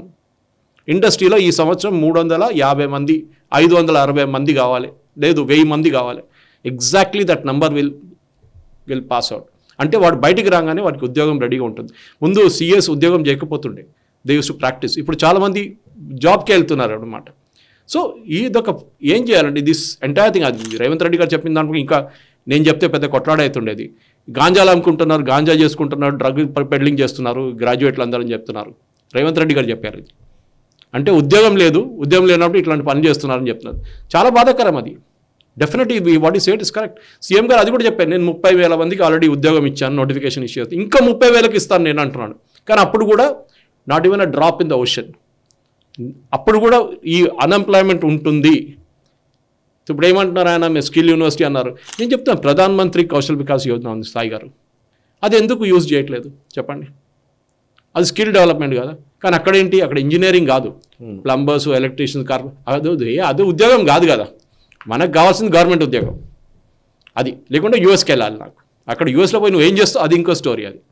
సో ఈ చెప్పినట్టు ఇప్పుడు రేవంత్ రెడ్డి గారి స్కిల్ ప్రోగ్రామ్ గురించి మాట్లాడుతున్నప్పుడు 10,000 మందికి ప్రతి సంవత్సరం degree and engineering students, normal degree అంటే నాన్ ఇంజనీరింగ్ స్టూడెంట్స్కి ట్రైనింగ్ ఇస్తూ అంటున్నారు. బ్యాంకింగ్ కానివ్వండి, ఫైనాన్షియల్ సర్వీస్ కానీ, మన BFSI అంటాం, BFSI సెక్టర్స్లో ట్రైనింగ్ ఇస్తూ అంటున్నారు. శాంతను నారాయణ కానివ్వండి, అజిత్ బంగా గారు కానివ్వండి, మిగతా సత్యనారాయణ వీళ్ళందరూ వస్తున్నారు ఇండియాకి. వచ్చి ఇక్కడ మాట్లాడి ఒక యూనివర్సిటీ, స్కిల్ యూనివర్సిటీ చేస్తారు. ISB ఎట్లా తయారు చేశారు సాయి గారు? ISB గవర్నమెంట్ స్టార్ట్ చేయలేదు కదా. చంద్రబాబు నాయుడు గారు మహారాష్ట్రలో సెటప్ చేయాల్సిన కాలేజ్ని హైదరాబాద్ తీసుకొచ్చారు. పెద్ద మూవ్ అది, it is a wonderful move. Microsoft ఎట్లా తీసుకొచ్చారు అట్లనే. కానీ ISB ఎందుకు ఇంత గ్రేట్ అయిందంటే today they are the top 100 colleges in the world. ఇవాళ కూడా వచ్చింది రిపోర్ట్ దాని గురించి. Best MBA colleges. ఎందుకంటే వాళ్ళు they take only the best వాళ్ళు. నేను ఎప్పుడు చెప్తున్నాను చెరుకు రసం గురించి. మంచి చెరుకుంటే మంచి జ్యూస్ వస్తుంది దాని నుంచి. మీరు దాన్ని బట్టి మీరు దాంట్లో అల్లం వేయండి, మీరు నిమ్మకాయ వేయండి, ఐస్ వేస్తే కూడా మీకు రాదు. Your input should be equal as our output. Perfect. ఇన్పుట్కి అవుట్పుట్కి difference professors, infrastructure, professors, course content. మన దగ్గర ఇప్పుడు కూడా JNTU, ఉస్మానియా యూనివర్సిటీ అన్నిటికంటే పెద్ద తప్పు ఏదో ఒక రోబోటిక్స్, ఏదో ఒక AI, ఏదో ఒక ML మిషన్ లెర్నింగ్ పెట్టేసి నేర్పిస్తున్నారు. కానీ ఇండస్ట్రీకి కావాల్సింది అదేనా? ఎవరైనా అడిగారా ఇండస్ట్రీ దగ్గర మీకు ఏం కావాలని? 6 నెలల నుంచి సంవత్సరం దాకా ఈ పిల్లల్ని పాస్ అవుట్ అయ్యి తీసుకున్న పిల్లల్ని వీళ్ళు బెంచ్లో పెట్టుకుని ట్రైనింగ్ ఇస్తున్నారు. For almost 6 months to 1 year these students, employees technically వాళ్ళు ప్రొడక్టివ్గా లేరు. వాళ్ళు they are not earning anything from the clients. వాళ్ళకి శాలరీ ఇస్తున్నారు, ట్రైనింగ్ చెప్పించి వాళ్ళ స్కిల్స్ని అప్గ్రేడ్ చేస్తున్నారు. ఇది చేయాల్సింది యూనివర్సిటీ, ఇది చేయాల్సింది కాలేజీలు, కంపెనీలు కాదు సాయి గారు. ఇది అన్నారు. Correct sir. ఇప్పటిదాకా మనము ఎంప్లాయ్మెంట్ గురించి, లేకపోతే ఇప్పుడున్న నిరుద్యోగిత గురించి, వీటి గురించి మాట్లాడుతున్నాము. అండ్ ఇంకోవైపు కాలేజీల్లో స్కిల్స్ లేవన్న విషయం గురించి మీరు రేవంత్ రెడ్డి మాట్లాడిన దాని గురించి చెప్తున్నారు.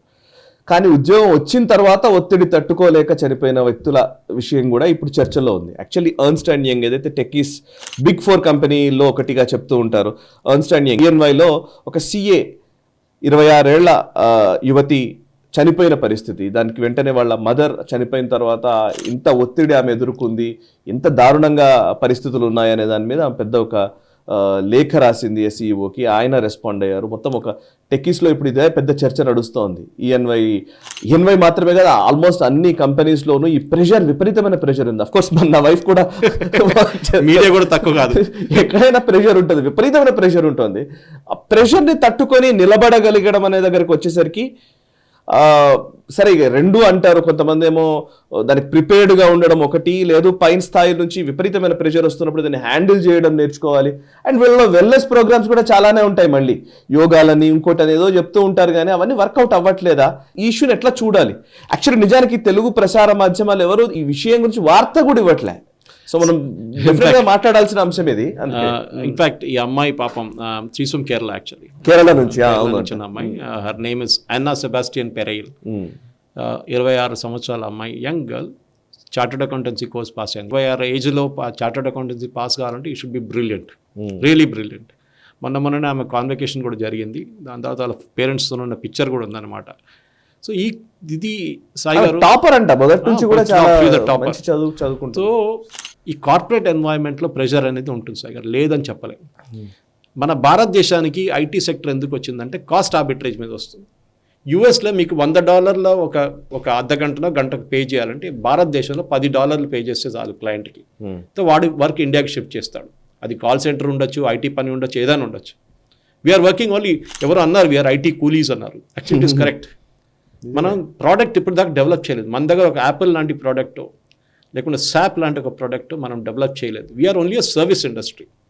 అక్కడ క్లయింట్స్ ఉన్నారు, వాళ్ళకి ప్రాజెక్ట్ ఇస్తారు, ప్రాజెక్ట్ కంప్లీట్ చేసి వాళ్ళకి ఇచ్చేస్తాం. ఎర్న్స్ట్ అండ్ యంగ్లో ఏంటంటే బికాస్ వాళ్ళు ఆడిట్ ఫర్మ్ అయినప్పుడు వాళ్ళకు సర్టన్ మంత్స్లో ప్రెషర్ చాలా ఎక్కువ ఉంటుంది. ఆడిట్ క్లోజ్ చేసే టైంకి ప్రెషర్ చాలా ఎక్కువ ఉంటుంది. మన దగ్గర ఉన్న వర్క్ కల్చర్ ఏంటంటే సాయి గారు, ఇప్పుడు మీరు బాస్, మీ కింద ఉన్న మేనేజర్స్ ఉంటారు, మీరు అప్పుడప్పుడు పిలిచి వాళ్ళ దగ్గర మాట్లాడతారు, మీ స్టాఫ్తో మాట్లాడతారు.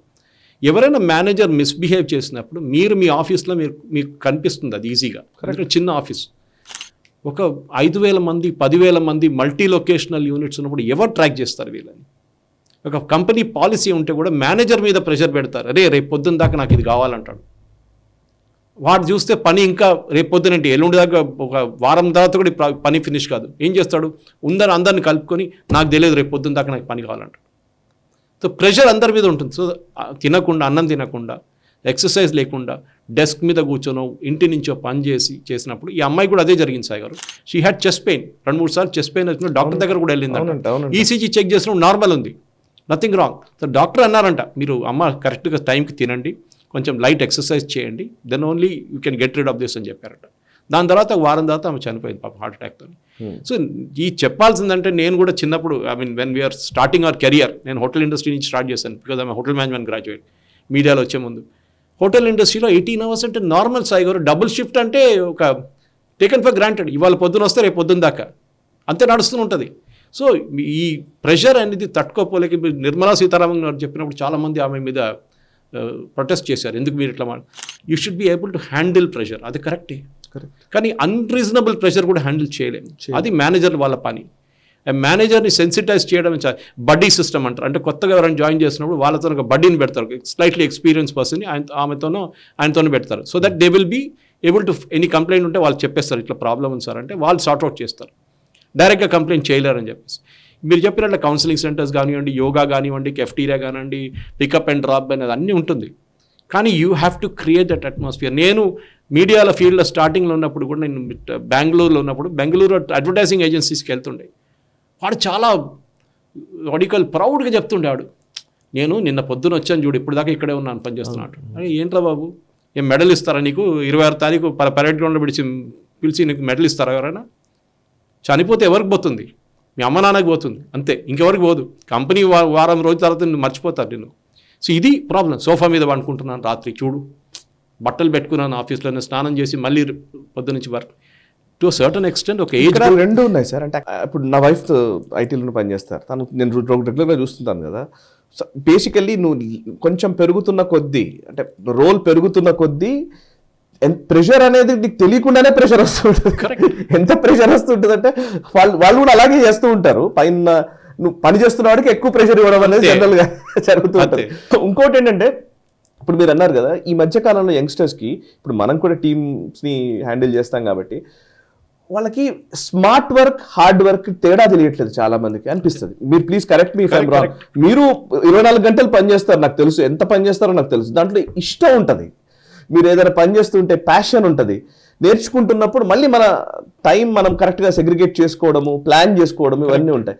ఇవి సరిగ్గా నేర్పించట్లేదా, నేర్చుకోవట్లేదా అని అనిపిస్తుంది ఒకసారి. ప్లీజ్. కరెక్ట్ సాయి గారు, మీరు చెప్పింది కరెక్టే పాయింట్. వర్క్ లైఫ్ బ్యాలెన్స్ అని ఒకటి ఉంటుంది, అందరూ మాట్లాడుతుంటారు దాని గురించి. అంటే పని చేసేట్టుగా 8 గంటలు కరెక్ట్గా, సరే ఒక 2 గంటల సేపు మీరు ఎక్స్ట్రా పని చేశారు. ఇది పని చేసినప్పుడు కూడా మీ బాడీని కాంపెన్సేట్ చేయాల్సి వస్తుంది. చాలా టైంలో మీరు చెప్పినట్లు నేను కూడా రాత్రి లాస్ట్ ఒక 2-3 నెలల నుంచి నేను కూడా వై డు యూ స్లీప్ అని చెప్పి ఒక బుక్ కొనుక్కున్నాను నేను. దాంట్లో క్లియర్గా రీసెర్చ్, చాలా హెవీ రీసెర్చ్, హార్వర్డ్ నుంచి అక్కడి నుంచి ఇక్కడి నుంచి, మనం రాత్రి నిద్రపోతున్నప్పుడు మన బాడీలో ఏం జరుగుతుంది అనేది ఒక analysis. Why do we dream, చాలా మంచి బుక్ అనమాట. You can put that in the link actually. So ఈ కాన్సెప్ట్లో ఏమవుతుందంటే, అప్పుడు నేను ఆలోచించాను, ఏం బాబు ఇంత కష్టపడి పనిచేసి ఫైదా లేదు, చేస్తున్నాం పని చేయాల్సిందే, కానీ అట్ ద సేమ్ టైం నా బాడీ కూడా రిలాక్స్ కావాలని చెప్పి 10:30 నిద్రపోతున్నాను. 10:30 I go off to sleep now. ఒకసారి అప్పుడు దాకా ఫోన్ చూస్తూనే ఉంటాను, లేకుంటే ల్యాప్టాప్ మీద ఉంటాను. కానీ ఐఎమ్ గెటింగ్ అప్ బై 6 గంటలకు పొద్దున్న లేస్తున్నాను నేను. బిఫోర్ దట్ నేను 7, 7:30, 8కి లేస్తున్నాను. కానీ నౌ 6, 5:30, 6 కాగానే ఐఎమ్ ఫ్రెష్. సో బాడీ ఇది కూడా ఒక యూస్ క్లాక్ ఉంటుంది. సో ఈ వర్క్ ప్రెషర్ అనేది మీరు చెప్పినట్టు సీనియర్ లెవెల్లో పోతే కూడా ప్రెషర్ ఉంటుంది, లేదని కాదు. కానీ మీరు యూఎస్లో చూడండి, యూఎస్లో ఎవడన్నా వెకేషన్కి వెళ్తే వాడు ఫోన్ ఎత్తాడు, ల్యాప్టాప్లో మీకు ఈమెయిల్ రెస్పాండ్ చేయడు. Is not expected. యూకేలో కొత్త లా తీసుకొస్తున్నారు దట్ ఆఫ్టర్ 5 o'clock, అంటే వర్కింగ్ అవర్స్ తర్వాత మీరు ఎవరిని కూడా కాంటాక్ట్ చేయకూడదు. కానీ మన దగ్గర స్కూల్లో ఉన్న టీచర్స్కి వాళ్ళ పేరెంట్స్ ఫోన్ చేస్తారు. ఇంటర్నేషనల్ స్కూల్స్లో ఉన్న చాలా మటుకు టీచర్స్కి రూల్ అయిపోయింది అది. పేరెంట్స్ ఫోన్ చేసి ఏమైందండి వాళ్ళ క్లాస్లో అని అడుగుతారు. ఆలోచించండి, ఆ టీచర్ పాప రోజంతా కష్టపడి ఇంటికి వచ్చిన తర్వాత కూడా వాళ్ళకి మళ్ళీ ఫోన్ కాల్. ఈ వర్క్ ఎక్కడ ఇవ్వాలి, ఎక్కడి నుంచి మన రిలాక్సేషన్, ఫ్యామిలీ కోసం ఎప్పుడు టైం పెట్టాలని లేదు ఇక్కడ. అండ్ స్పెషలీ మీరు యంగ్స్టర్స్గా ఉన్నప్పుడు ఏమైపోతుంది, మీరు ఒక రూమ్లో ఉంటారు, ఈ అమ్మాయి అయితే పీజీ అకామిడేషన్లో ఉన్నది, ఎవరికి చెప్పడానికి ఒక ఫ్రెండ్షిప్ డెవలప్ చేయలేదు ఇంకా, అది చాలా పెద్ద problem. You have to take off your steam అంటారు, లెట్ ఆఫ్ యువర్ స్టీమ్. దానికోసం మనం చూస్తుంటే ఒకసారి ఫ్రైడే రోజు కాగానే, సాటర్డే కాగానే వీళ్ళందరూ పబ్లో కనిపిస్తారు. మనం కూడా ఆలోచిస్తాం కదా, ఇలాగేంట్రా పబ్, శనివారం కాగానే పబ్బులు, బిర్యానీలు అన్నీ నడుస్తున్నట్టు. They are letting off the steam. ఆ వర్క్ ప్రెషర్ మళ్ళీ మండే నుంచి స్టార్ట్, మళ్ళీ సండే నిద్రపోతారు, మండే నుంచి మళ్ళీ సినిమాకి వెళ్తారు, నడిమిట్లా కాయిపోయింది. ఇది ఒక కంటిన్యూస్ ప్రాసెస్ అవుతుంది సాయి గారు. కానీ ఇండియన్ కంపెనీస్ కూడా నేర్చుకోవాల్సింది చాలా ఉంది దీంట్లో. హాస్పిటాలిటీ సెక్టర్ అంటే హోటల్ సెక్టర్ కానివ్వండి, మీడియా కానివ్వండి, అడ్వర్టైజింగ్ కానివ్వండి, ఐటీ ఫీల్డ్ కానివ్వండి, ఇదన్నీ ఫీల్డ్స్లో దీ షుడ్ లెర్న్. ఎంప్లాయీస్ని పని చేయాల్సిందే వాళ్ళు, దట్ ఈస్ కరెక్ట్. కానీ మీరు ఒక టైం ఉంటుంది, 8 hours, 8.5 hours, 9 hours. దాని తర్వాత ఉంటే it should be an exception, not a rule. మన దగ్గర ఏమైపోయింది, రూల్ అయిపోయింది. నువ్వు 12 గంటలు పని చేయకపోతే నువ్వు ఇంటికి వెళ్తున్నావా అంటాడు, ఏదో వాడు తప్పు చేసినట్ల. 12 గంటలు పని చేసిన తర్వాత ఇంటికి వెళ్తున్నావు అంటే ఇంటికి వెళ్తున్నావా అని క్వశ్చన్ బాస్ దగ్గర నుంచి. ఆ యాటిట్యూడ్ మార్చాల్సింది Sai garu. I think high time. Anas case should be a good point. కానీ మన ప్రాబ్లం ఏంటంటే ఒక వారం తర్వాత లేకుంటే ఒక నెల తర్వాత ఈ కేసు గురించి అడగండి, ఎవ్వరికి గుర్తుండదు. ఈ కంపెనీలు అన్నీ మర్చిపోతారు. అందరు ఈఎన్వైని తప్పు పట్టలేం, అన్ని కంపెనీలు ఇదే సంగతి సాయి గారు, ఎక్సెప్ట్ గవర్నమెంట్ జాబ్. దానికోసం అందరు గవర్నమెంట్ జాబ్కి వెళ్తారు, ఎందుకంటే అక్కడ పని చేయక్కర్లేదు. పని చేస్తే డబ్బులు వస్తే, పని చేయకపోతే కూడా వస్తుంది, మీకు పెన్షన్ కూడా వస్తుంది. దానికోసం అందరు గవర్నమెంట్ అని కొట్టుకుంటారు. ఇంకేం ప్రేమ లేదు గవర్నమెంట్ జాబ్, స్టెబిలిటీ ఉంది, మిమ్మల్ని ఎవరిని తీసి బయటపడలేరు. అది ఒక పెద్ద అడ్వాంటేజ్ అక్కడ. కానీ today's youngsters, many of them especially qualified వాళ్ళు బయటికి వెళ్ళి పని చేసుకుంటారు దానికోసం అనమాట. సో దిస్ ప్రెషర్, ఇంకా పేరెంట్స్ కూడా చెప్పాలి సార్, అన్నిటికంటే లాస్ట్ పాయింట్, పేరెంట్స్ కూడా మీ పిల్లల్ని హౌ టు టేక్ ప్రెషర్ అని నేర్పించుకోవాలి. చిన్నప్పటి నుంచి వాళ్ళని ప్రొటెక్ట్ చేస్తూ వచ్చినప్పుడు ఏమవుతుందంటే వాళ్ళకి ఒక అవుట్ సైడ్ వరల్డ్కి ఎక్స్పోజ్ అయినప్పుడు, అప్పుడు అంటాం డాగ్ ఈట్స్ డాగ్ వరల్డ్ అంటాం. బయటకు వెళ్ళినప్పుడు ఎన్ని రోజులు మీరు పిల్లల్ని మీరు కాపాడుకుంటారు ఇట్లా ఒక కొకూన్లో పెట్టేసుకొని? వాళ్ళు బయట లోకం ఏముందని కూడా నేర్చుకోవాలి సాయి గారు. హాస్టల్ లైఫ్ అంటే ఏంటని నేర్చుకోవాలి. నేను ఎప్పుడు చూస్తుంటాను హాస్టల్లో సూసైడ్ చేసుకున్నారు పిల్లలు, ఐఐటీలో సూసైడ్ చేసుకున్నారు. ఎందుకు? మీరు నేర్పియలేదు. మీరు అభిమన్యు కాన్సెప్ట్, నేను ఎప్పుడు చెప్తాను, అభిమన్యు ఇది ప్రాబ్లం, ఇది చక్రవ్యూహ ఇష్యూ. ఇది మీరు you have told them how to enter, not how to exit. కానీ మీరు నేర్పియలేదు. కరెక్ట్, ఇది సాయి గారు. Right sir, wonderful discussion sir. మీతో మాట్లాడుతున్నంతసేపు వార్తలు తెలవడం కంటే అనేక విషయాలు తెలుస్తాయి, అనేక అంశాలు, లోతుగా చాలా విషయాలు. థ్యాంక్ యూ వెరీ మచ్, అంతకుమించి చెప్పలేను. Thank you very much sir, thank you very much. So చూసారు కదా, ఇది నేషనల్ రౌండప్ 113వ ఎపిసోడ్. మీకు నచ్చితే వెంటనే లైక్ చేయండి, 10 మందికి షేర్ చేయండి, మీ కమెంట్స్ ద్వారా మీ అభిప్రాయాన్ని మాతో పంచుకోండి. NH Prime OTT ఛానల్ని సబ్స్క్రైబ్ చేసుకోండి. తద్వారా జాతీయవాద జర్నలిజాన్ని ప్రోత్సహించిన వారు అవుతారు, నేషనలిస్ట్ హబ్ని నిలబెట్టిన వారు అవుతారు. చూస్తూనే ఉండండి నేషనలిస్ట్ హబ్, మనసా వాచా కర్మణ, దేశహితం కోసం. ఈ వీడియో మీకు నచ్చినట్టయితే లైక్ చేయండి, 10 మందికి షేర్ చేయండి. అలాగే కామెంట్ల రూపంలో మీ అభిప్రాయాలను మాతో పంచుకోండి. Nationalist hub group of channels ను సబ్స్క్రైబ్ చేసుకుని తెలుగునాట జాతీయవాద జర్నలిజాన్ని ప్రోత్సహించండి. ఈ వీడియో కింద ఉన్న బెల్ ఐకాన్ పై క్లిక్ చేయడం మర్చిపోవద్దు.